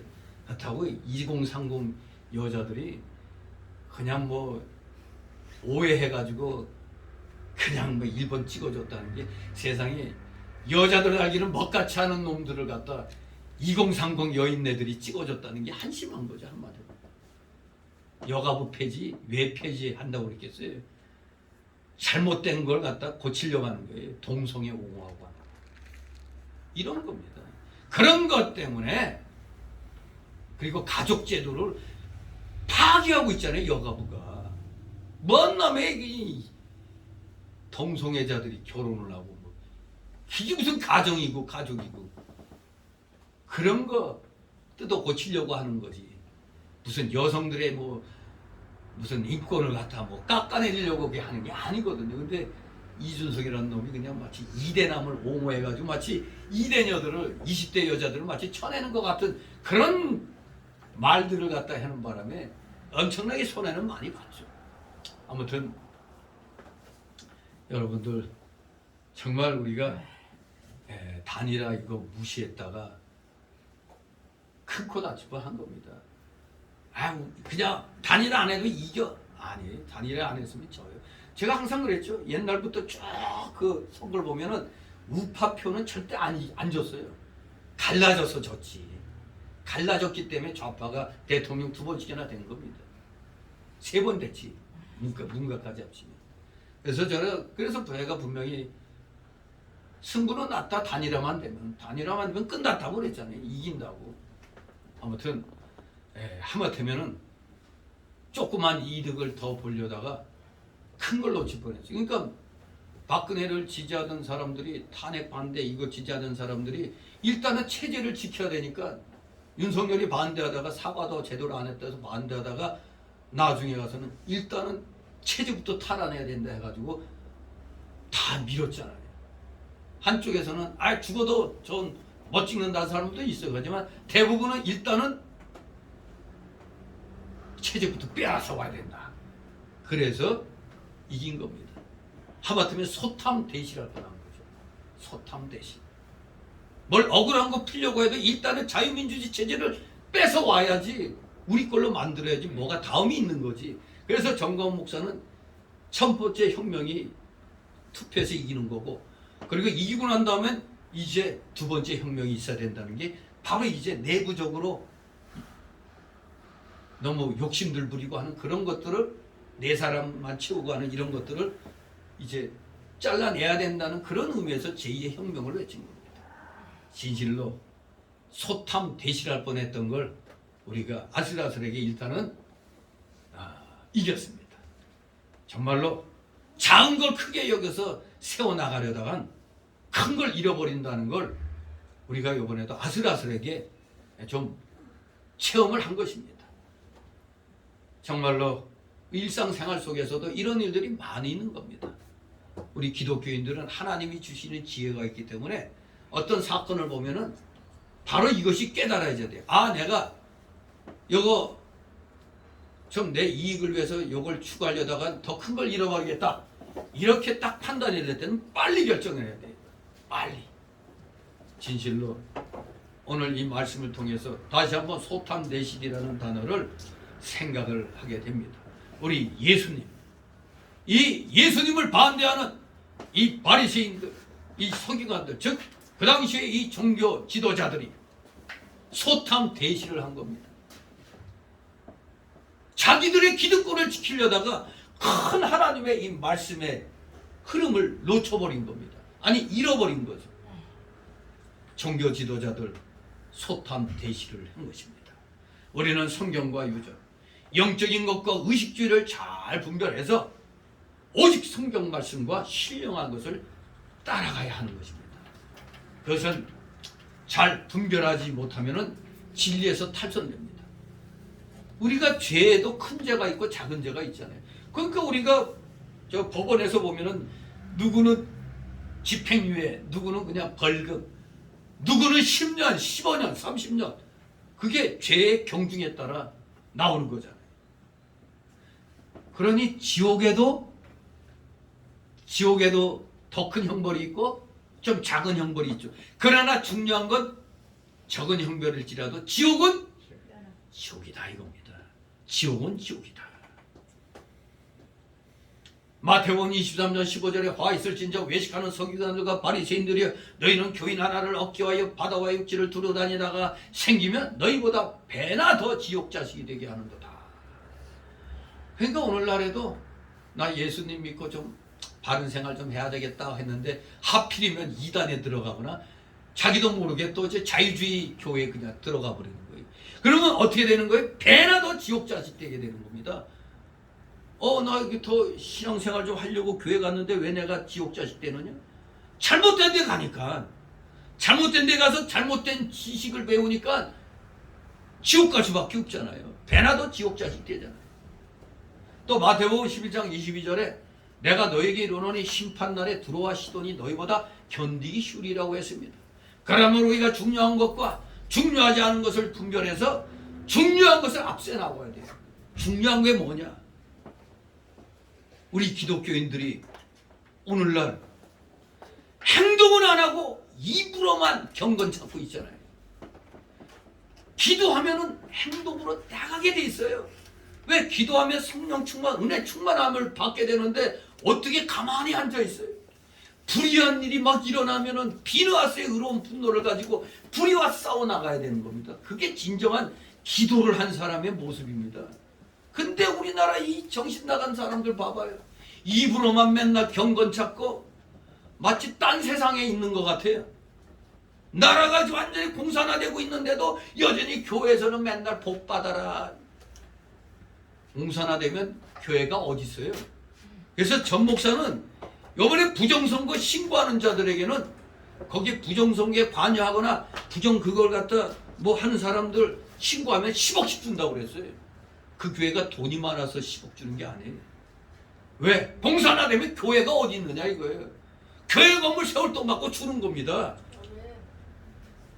이런데 이런 사람을 갖다 어떻게 따라가 일반 목사들이 지에서 그냥 비방이나 해야 되고 말이에요. 욕 잘한다고. 그 사람 욕 잘하는 거 누가 다 알아요. 좀 약간 어쩌다 옆으로 핀트가 어긋난 말 할 때도 있어요. 사람이니까 자기 거기에 겨워가지고 좀 가장할 수도 있고 그런 거예요. 근데 중요한 건 뭐냐? 모두가 잠에 취했을 때 이 잠자는 국민들을 깨운 자가 누굽니까? 광화문 집회에서 깨어난 겁니다. 모두 다. 전국에서 여러분 전에 그 3.1절 날 보세요. 광화문에서 저 서울역까지 까맣게 그냥. 제가 산증인 아닙니까? 탄핵 때부터 거의 빠지지 않고 영하 10몇 도 되는 날에도 거기 나가가지고 같이 그냥 태극기 들고 안타까움에 눈물 흘리고 그랬어요. 그저 가만히 누구처럼 앉아가지고 하나님이 해주실 거야. 행동하지 않는데 뭔 하나님이 해줘요? 싸웠기 때문에, 악과 싸웠기 때문에 하나님이 오늘 이런 열매를 우리에게 그나마 허락해 주신 줄 아시기 바랍니다. 진실로 중요한 것과 중요하지 않은 걸 잘 분별해야 돼요. 기도만 강조하는 사람들 잘못된 거예요. 기도하면 당연히 행동에 옮기게 돼 있는 겁니다. 행동하지 않는 기도는 가짜입니다. 사람도 윗사람과 아랫사람이 있고 배나도 존경할 사람이 있는 겁니다. 목사라고 다 똑같이 존경받는 게 아니에요. 내 거 다 내놓고 손해보면서까지 하는데 모르는 자들은 그냥 뭐 목사가 그냥 돈만 그냥 받아 먹으려 한다고 하죠. 엄청나게 돈을 쓰고 있어요. 그 사람이 자기 돈이 아니라 여기저기 후원 들어오는 거 다 그냥 뭐 애국운동하는데 다 나가요. 전국 돌면서 집회하는데 돈이 얼마나 많이 드는지 아세요? 어마어마한 돈 드는 겁니다. 그래서 애국도 돈이 있어야 하는 겁니다. 그러니 좀 있는 사람들은 주머니를 열라는 겁니다. 지갑을 열라는 거예요. 지갑을 열지 않는 애국은 애국이 아닙니다. 우리 기독교인들도 입으로만 하면 안 되는 겁니다. 행동으로 나가야 되는 거예요. 디모데전서 5장 17절에 잘 다스리는 장로들을 배나 존경할 줄 알되 말씀과 가르침에 수고하는 이들을 더할 것입니다. 목사도 장로입니다. 그러나 목사는 교훈장로예요. 장로에는 두 반이 있습니다. 시무장로가 있고 교훈장로가 있는데 시무장로는 교인들 다스리는 일만 해요. 그러나 교훈장로는 교인들을 다스리고 가르치는 일을 하는 겁니다. 그러니 목사들을 더 배나 더 존경할 자로 알라는 겁니다.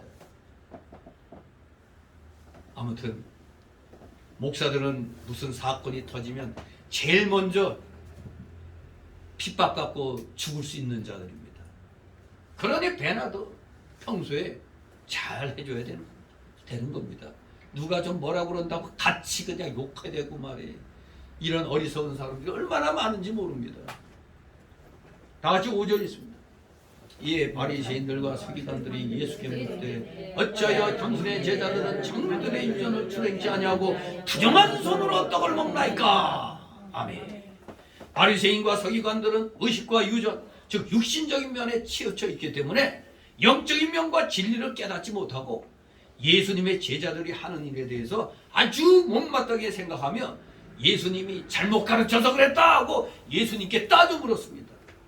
여기 보면 어찌 당신의 제자들은 부정한 손으로 떡을 먹냐고 이렇게 따져 물었는데, 부정한이라는 말은 바로 그 앞에 보면은 그 씻지 않은이라고 번역된 단어가 여기 5절에서는 부정한이라는 말로 번역했습니다. 똑같은 단어를 앞에서는 씻지 않은이라고 했고 여기서는 부정한이라고 번역했어요. 아무튼 이들의 질문은 예수님의 제자들에 대한 비난일 뿐만 아니라 예수님 자신에 대한 비난이 되는 겁니다. 왜? 당신 제자들 보니까 제대로 못 가르쳤어. 그러니까 결국 그 말은 당신도 율법을 잘 모르는 사람이구만. 바로 그 얘기입니다. 장로들의 유전에 권위를 뒀던 그들은 그 유전을 저버리고 씻지 않은 손으로 떡을 먹는 제자들은 잘못하는 자들이었고, 그것을 용납 또는 방관하는 선생인, 그들의 선생인 예수, 당신도 책임이 있다. 그런 뜻이 되는 겁니다. 동시에 그들의 질문은 자신들의 경건 생활이 예수님이나 그 제자들보다 더 낫다는 것을 은근히 과시하는 교만한 그런 태도를 담고 있는 것인지도 모르는 것이죠. 다같이 6절 8절 있습니다. 6절 8절. 가라사대 이사야가 너희 외식하는 자에 대하여 잘 예언하였다. 기록하였으되 이 백성이 입술로는 나를 존경하되 마음은 내게서 멀다. 사람의 계명으로 교훈을 삼아 가르치니 나를 헛되이 경배하는도다 하였느니라. 너희가 하나님의 계명을 버리고 사람의 유전을 지키느니라. 아멘. 이 종교 조사단들의 대답에, 질문에 대해서 우리 예수님이 아주 직선적으로 지금 대답을 주신 겁니다. 직선적으로. 제자들이 왜 장로들의 유전을 지키지 않느냐는 이 종교 조사단들의 질문에 대하여 예수님은 이사야 선지자의 말을 인용함으로써 하나님의 계명과 사람의 유전을 첨예하게 대립을 시켰습니다. 이사야 29장 그 13절 말씀을 인용을 하신 겁니다. 우리 예수님은 사람의 낯을 두려워하지 않으셨습니다. 사람의 비율을 맞추는 선생이 아니잖아요. 예수님은 사람의 악, 특히 외식과 위선의 악을 그대로 지적을 하신 겁니다. 예수님은 너희 외식하는 자라고 표현하심으로써 저 종교 지도자들을, 저 조사단들을 외식자, 위선자라고 단정적으로 판단하신 겁니다. 종교적 외식은 새로운 것이 아니었습니다. 이것은 벌써 이사야 때부터 유행했던 것입니다. 아니, 그때뿐만이 아니고 사실 그 전에도, 그 이후에도 인간이 있는 곳에는, 이 부패한 인간이 있는 곳에는 언제나 외식과 위선은 있어 왔던 겁니다. 오늘날도 이 외식과 위선의 악은 우리 가운데서도 가능한 악이고 혹 우리에게 적용될 수 있는 그런 악입니다. 믿음이 없으면서도 어떻게 해요? 있는 척하고 경건한 척할 수 있잖아요. 대단히. 여러분 봤죠? 그 찐매인간 뭔가 하는 인간 교회 나간 지 10년이 넘었으면서도 그 TV 화면이나 또 이 신문에 보니까 성경책을 다 옆에 기거치 부인하고 아주 그냥 마치 경건한 것처럼 다 그렇게 위장하면서 저 소시교회 나간 거 봤잖아요. 나왔어요, 텔레비. 다 텔레비에 나왔잖아요. 누가 보면은 저 사람 믿는 사람 맞는 것 같은데, 오직하면 10년 전에 그 누구야, 저기 분당교회 목사가 저 사람 집사 아니라고 그러잖아요. 아주 그러면서 그 소시교회 나와가지고 거룩한 척 그냥 하는 거 보면 전 그거 순간 보는 순간 예이, 그냥 예수님의 말씀이 예이 위선자야 하고 그냥 욕이 튀어나오더라고요. 아무튼 오늘날도 여전히 우리에게 적용될 수 있는 그런 악이 외식과 위선입니다. 만일 우리가 날마다 자신을 성찰하고 하나님 앞에 진실해지려고 하지 않는다면 우리는 얼마 후에 머지않아 나도 모르는 가운데 위선자로 등극하게 되는 겁니다. 아, 저놈 알고 봤더니 저거 위선자야. 아이고, 저거 외식주의야, 저거. 그렇게 자기도 모르게 드러나는 겁니다. 주님이 인용하신 이사야 29장 그 13절 말씀의 예언대로 입술의 신앙과 마음의 신앙에는 차이가 있는 겁니다. 이 백성이 입술로는 나를 존경하되 마음은 내게서 멀도다. 입술에 고백이 있다고 해서 반드시 마음의 고백이 있는 것은 아닙니다. 언제든지 우리 인간은 생각이 있기 때문에 반대로 내 마음에 있는 생각을 반대로 얘기 많이 하잖아요. 위선자는 분명히 입술로는 고백할 수 있지만 마음으로는 그 고백을 부정하죠. 마치 한때 유행하던 말, 내가 누구를 존경한다고 했더니 진짜 존경하는 줄 아는 모양이더라고. 그거 아닙니까? 내가 뭐 해준다고 했더니 정말 해주는 줄 아는 모양이라고. 그런 거죠. 입으로는 그렇게 해겠습니다 해놓고 속으로는 에이그 이 멍청한 것들, 내가 진짜 그런 줄 아는 모양이지. 요겁니다. 이거. 그러니 우리는 어떠한 단체에서든 지도하는 사람 잘 뽑아야 돼요. 지도하는 사람 잘못 뽑으면 망하잖아요. 망해.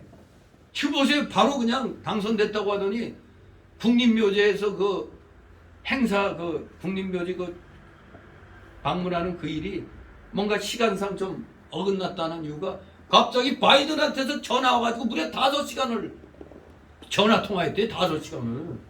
그 바람에 그 스케줄이 좀 약간 꼬인 거죠.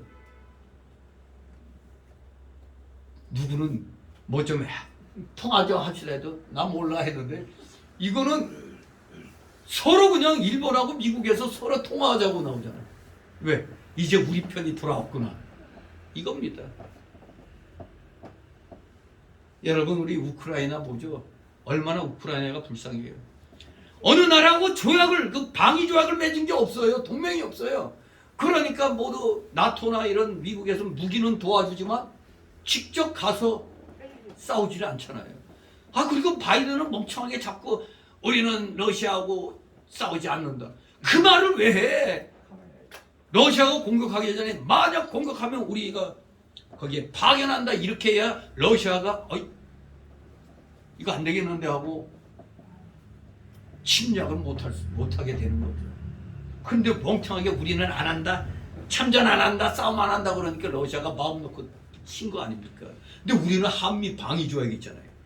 만약에 치면 같이 치는 겁니다. 우리는 이 우방이 있다는 게, 동맹이 있다는 게 얼마나 감사한 일입니까? 이게 우크라이나는 젤렌스키 대통령이 아무리 자야 좀 도와줘 해도 무기만 이렇게 줬지 안 도와주잖아요. 지금 우리나라에서도 그 이근 전 대위라고 UDT 출신인 사람이 몇 사람하고 같이 뭐 우크라이나에 그 자원에서 용병으로 갔다고 그러는데 뭐 죽었다는 말이 있어. 이근 대위가 그 인터넷 보니까 오보라고 그랬어요? 이모라고 그랬는데 번역을 이근이니까 이모. 그래서 나 깜짝 놀랐어요. 그렇게 쉽게 죽을 사람이 아닌데. 대단한 사람들의 UDT 출신 아니에요 이게. 아무튼 요새 그 강철부대 2를 하는 모양인데, 그 뭐 우리나라 그 특수부대들 그 아주 체력들 좋잖아요. 그 사람들 보면 쉽게 그렇게 호락호락할 사람들이 아니죠. 근데 우리나라 정부는 러시아하고 그 관계를 생각해서 그런지 뭐 형사 뭐 고소한다고 그러죠. 뭐 다른 나라에서도 많이 용병들이 왔잖아요. 도와주겠다고. 아무튼 어떻게 될지 모르겠습니다만 죽으면 안 되죠. 아무튼 그런 사람들이 가서 우크라이나 민병대라든가 이런 사람들 좀 교육을 시키면은 러시아 군대하고 더 아주 체계적으로 잘 싸울 수가 있거든요. 그런 그 일가견 있는 전문가들이 가서 도와주면은 가뜩이나 지금 러시아가 지금 완전히 빵꾸 뻥 나버렸지 그냥. 물론 장기전을 끌면 러시아도 엄청나게 힘들 거예요. 장기전으로 가면 물론 우크라이나가 질 가능성은 있으나 그렇다고 쉽게 지지는 않습니다. 국민들이 깨어있는 걸 보니까 그걸 보면서 우리는 얼마나 감사한지 모르겠어요. 동맹이 있다는 것, 한미 방위 상호 그 상호 방위 조약이 있다는 게, 와, 정말 그것 때문에 우리나라가 이렇게 오늘날까지 번영할 수가 있었어요. 한미 그 방위 조약이 없었으면 우린 이런 근대화 이거 산업화 못했어요.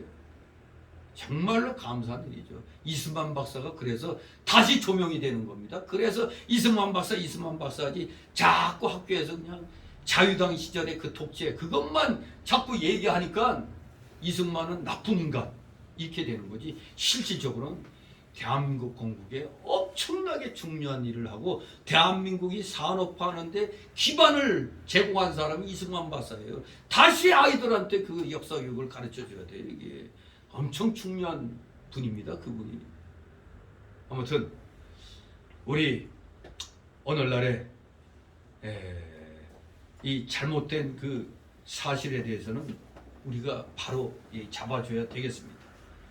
자, 아무튼 지금 여기 이사야 예언을 가지고 우리 예수님이 강력하게 이 종교 지도자들에 대해서 이 조사단들에 대해서 아주 책망을 하고 있는 겁니다. 우리가 위선적으로 내 속마음 숨기고 겉으로 누구처럼 말은 잘 할 수 있습니다만 우리는 이러한 상황을 보도 분명히 깨닫는 게 이게 꼭 마음의 고백이 입술로만 나오는 게 아니라는 걸 우리가 분명히 다시 한번 알 수가 있는 겁니다. 확인할 수가 있는 거죠. 마음의 그 고백하고자 하는 걸 숨기고 입술로는 별다른 소리 다 할 수 있는 겁니다.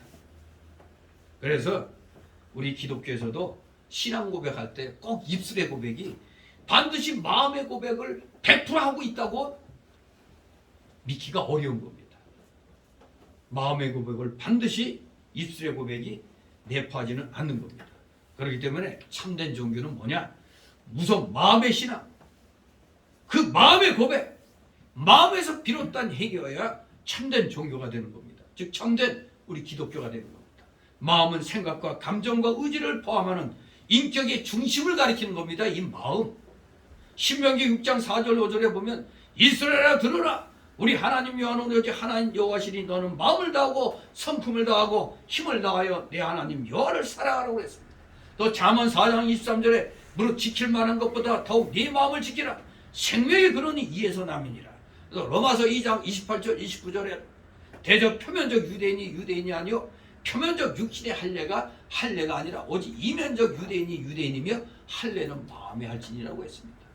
또 로마서 6장 17절에 너희가 본래 죄의 종이더니 너에게 전하여 준 바 교훈의 본을 마음으로 순종하여 마음으로 이 마음을 지키는 게 정말로 중요한 겁니다. 또 로마서 10장 9절 10절에 네가 만일 네 입으로 예수를 주로 시인하며 또 하나님께서 그를 죽은 자 가운데서 살리신 것을 내 마음에 믿으면 구원을 얻으리라. 마음에 사람이 마음으로 믿어 의에 이르고 입으로 시인하여 구원에 이르느니라 그랬어요. 우리 참된 신앙은 마음에서부터 먼저 믿어져야 돼요. 그래서 의에 이르면 이게 입으로 시인할 수밖에 없는 겁니다. 그런데 얼마든지 가짜로 할 수가 있잖아요. 위선적으로 할 수가 있어요. 우리 인간은. 마가복음 7장 21절에도 사람의 마음에서 나오는 것은 악한 생각이라고 그랬어요. 정말 마음이 중요한 거라는 얘기입니다. 에베소 4장 22절 23절에 너희는 유혹의 욕심을 따라 썩어져 하는 구습을 줬는 옛 사람을 벗어버리고 오직 심령으로 즉 생각의 영으로 새롭게 되어 하나님을 따라 의와 진리의 거룩함으로 지으심을 받은 새 사람을 입으라 했습니다. 또 로마서 12장 2절 너희는 이 세대를 본받지 말고 오직 마음을 새롭게 함으로 변화를 받아 하나님의 선하시고 기뻐하시고 온전하신 뜻이 무엇인지 분별하도록 하라. 이렇게 마음을 굉장히 강조를 합니다. 이 성경에서는. 그래서 진정한 우리 기독교는 그래서 마음의 신앙, 마음의 고백, 마음에서 비롯된 행위가 된다는 걸 지금 이렇게 여러 성경 구절을 통해서 마음이 이렇게 중요하다는 것을 말씀드리는 겁니다. 지정의의 중심, 지정의를 포함하는 인격의 중심이 어디라고요? 마음인 것입니다. 마음을 이렇게 우리는 잘 지켜야 되는 거예요. 이스라엘 백성에 대한 이사야의 책망은 세 가지로 말할 수 있죠. 입술로는 하나님을 존경한다고 하나 마음은 멀리 떠났다는 겁니다. 두 번째로 사람의 계명으로 교훈을 삼아 가르치고 하나님 말씀을 버렸다는 겁니다. 이미 예수님이 이 땅에 오시기 600~700년 전에 이사야 선지자가 저 완악한 이스라엘 백성들을 향해서 그렇게 책망을 했던 겁니다. 세 번째로는 너희들이 하나님을 헛되이 경배하는구나 하고 책망했어요. 바로 저 자유주의 교회들 교인들이나 이단의 교인들 헛되게 지금 하나님께 경배하는 겁니다. 이단의 교주의 말에 따라 불쌍한 거죠. 세월을 다 그냥 허송하는 겁니다. 세월을 허송하는 겁니다. 교주의 말만 교훈으로 삼는 겁니다. 하나님 말씀 버린 겁니다. 지금 우리 시대에도 그대로 지금 이루어지고 있어요. 자유주의 교회들과 이단 교회들. 사실 자유주의도 가장 큰 이단은 자유주의. 기독교 내에서 가장 큰 이단은 자유주의 신학인 겁니다. 자유주의 신학. 아무튼 하나님이 요구하시는 것은 입술로만 하나님 섬기는 것이 아닙니다. 또 제도와 의식적으로만 섬기는 것도 아닙니다. 우리 하나님은 중심을 보시기 때문에 중심이 하나님을 떠나 있으면 형식과 제도가 아무리 훌륭하고 입술로 주여 주여 아무리 외친다 할지라도 우리 하나님은 절대 기뻐하시지 아니하는 겁니다. 오직 우리의 마음과 정성을 하나님께 바치고 정욕을 기울여 심령이 하나님과 교통하며 은밀한 교제를 해야 되는 겁니다. 바로 심령으로 하나님을 섬기는 것이 참으로 하나님을 섬기는 겁니다. 진실로 사랑하시는 여러분, 하나님의 자녀들이요, 우리 모두 심령으로 온전하게 주님을 섬기시기 바랍니다. 그저 외식과 형식에 얽매여가지고 내 마음을 속이면 안 됩니다. 마음이 진정으로 하나님 말씀을 받아서 견딜 수 없는 심령이 되어서 이것이 우리의 행동으로 표출되어야 되는 거예요. 그래서 여러분들은 제가 그렇게 많이 얘기했잖아요. 의로운 비느하스의 분노를 가져라. 의로운 분노. 비느하스의 의로운 분노를 오늘날은 요구를 하는 겁니다. 하나님은 행동하지 않냐고 앉아서 기도하는 자들의 기도 안 받으세요. 왜? 외식적이니까. 왜 너희가 기도하면 내가 힘을 주는데 왜 가만히 있느냐 이겁니다. 의로운 분노는 행동을 하게 만드는 겁니다. 우리 모두 행동하는 기독교인, 더욱더 열심히 기도함으로 행동하지 않고는 견딜 수 없는 진정한 믿음의 일꾼들 되시기를 주님의 이름으로 축원합니다. 기도합니다. 거룩하신 하나님 아버지, 은혜를 감사드립니다. 우리 모두 주님으로부터 책망받는 외식주의자들 되면 아니 되겠습니다. 성경 말씀을 똑바로 깨닫고 성령의 감동이 오는 대로 우리의 몸을 움직여 정말로 말씀을 실천하며 살아오고 있다는 것을 주님 앞에 증명하는 삶을 사는 우리 모두 되게 하여 주시옵소서. 감사드리며 예수 그리스도 이름으로 기도드리옵나이다. 아멘. 다 같이 찬송 424.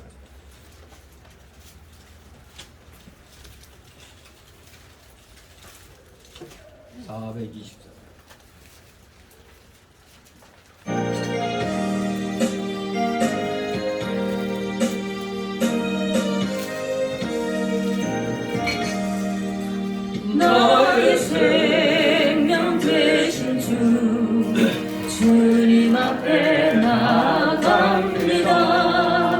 주의 흘린 보혈로 정케하사 받아주소서. 날마다 주를 찬송하겠네. 주의 사랑 흘러서 나를 굳게 잡아내소서. 괴로운 세상 지낼 때 나를 인도하여 주소서. 주를 믿고 나가면 나의 길을 잃지 않겠네. 날마다 주를 찬송하겠네.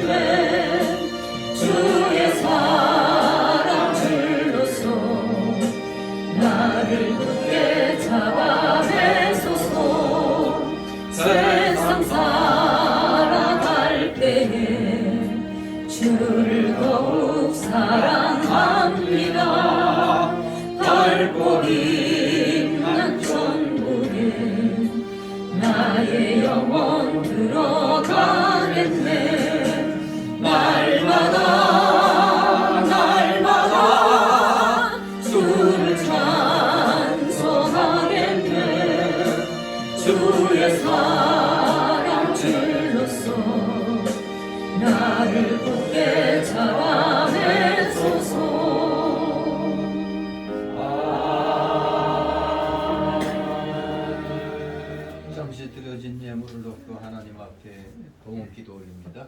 사랑과 은혜가 풍성하신 거룩하신 하나님 아버지, 오늘도 사랑하시는 자녀들 정말로 이 세상이 어려워서 너무너무 먹고 살기 힘든 그러한 상황에 뛰었지만 그래도 하나님께서 그 어려운 상황 중에서도 또 일하게 하여 주셔서 이렇게 또 열매 맺은 것들을 이렇게 주님 앞에 구별하여 드렸나이다. 10의 1조를 구별하였고 주일예물 구별하였고 또 차량예물, 건축예물, 각종 명목의 또 감사 예물들을 구별하여 드리게 하여 주셨사오니 이 드린 손길들 아버지 한 사람 한 사람 기억하여 주시고 그들의 가정과 하는 생업이 하늘의 신령한 복과 아울러 이 땅의 기름진 복으로 30배, 60배, 100배의 놀라우신 복으로 채워주시옵소서. 실로 오병이어의 복이 그 가정에 하는 생업위에 임하게 하옵소서. 드려진 이 예물들 진실로 바치지 하지 못한 우리 성도들, 바치고 싶어도 여러 가지 힘들어서 제대로 바치지 못하는 우리 성도들 아버지 있습니까? 기억하여 주소서. 속히 더욱더 믿음을 주시고 또 물질의 복 또한 허락하여 주셔서 마음껏 하늘 창고문을 열고 주의 영광을 위하여 사용할 수 있는 진정한 물질의 실력자, 즉 믿음의 실력자들로 아버지 더욱더 성장시켜 주시옵소서. 드려진 예물 몸된 교회를 위하여 잘 사용되도록 늘 은혜로 충만케 하여 주시옵소서. 감사드리며 예수 그리스도의 이름으로 기도드리옵나이다. 아멘.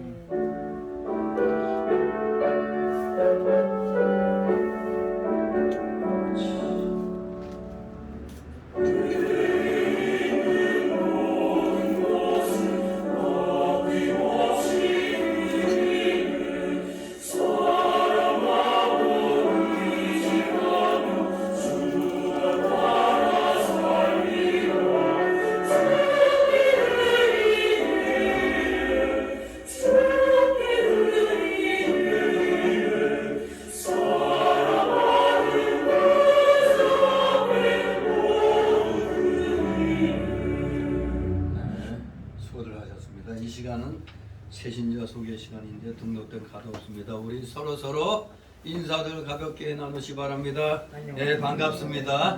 네, 평소에 뵐 때하고 오늘은 좀 더 기쁨으로 우리는 이 날을 맞이했습니다. 광고 말씀 보시 바랍니다. 이제 벌써 3월 두 번째 주일이 됐습니다.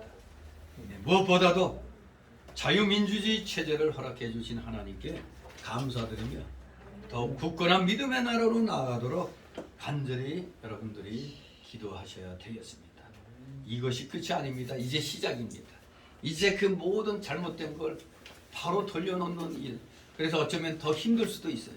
하지만 빵이 좋냐 자유가 좋냐, 물론 빵도 필요하지만 자유가 있어야 우리가 마음껏 빵을 만들려고 행동할 수가 있지 않습니까? 자유는 피를 먹고 자란다고 그랬어요. 그냥 얻어지는 게 아닙니다. 우리가 모르는 가운데 엄청난 많은 사람들이 감옥에 왔다 갔다 했어요.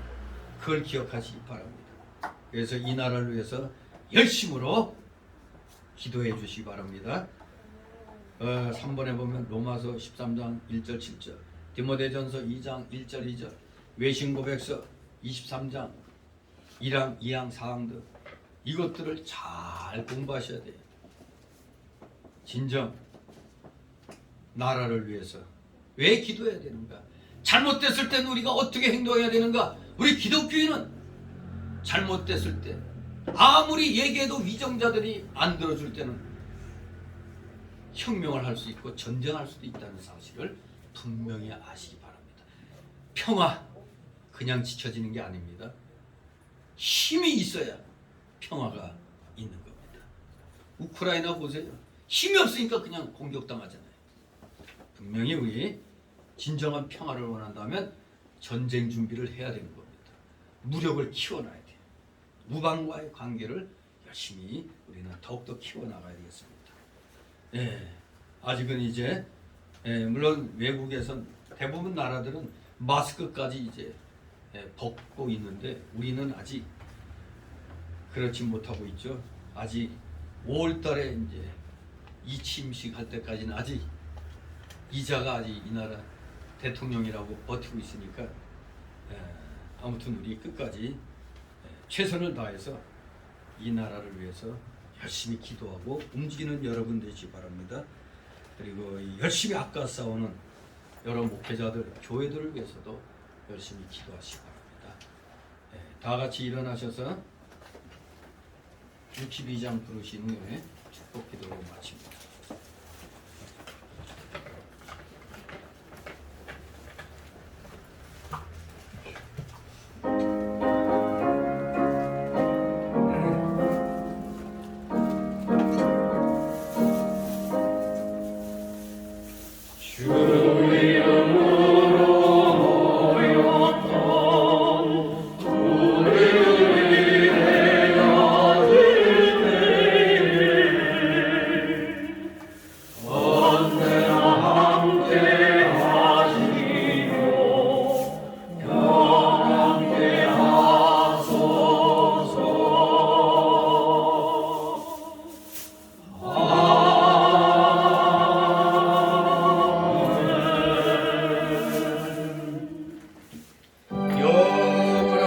지옥 사망 형벌로부터 영생복락의 무궁천구로 우리를 구원하여 주신 우리 구주 예수 그리스도의 크신 은혜와 하나님 아버지의 극진하신 사랑하심과 성령님의 감동 감화교통 충만 내주 역사하심이 여기 머리 숙인 모든 무리들 머리 위에와 각 가정 위에 하는 생업 위에 하는 학업 위에 이 나라 이 민족 위에 이 나라 모든 교회들 위에 이제부터 영원토록 함께 있을지어다.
네, 수고들 하셨습니다.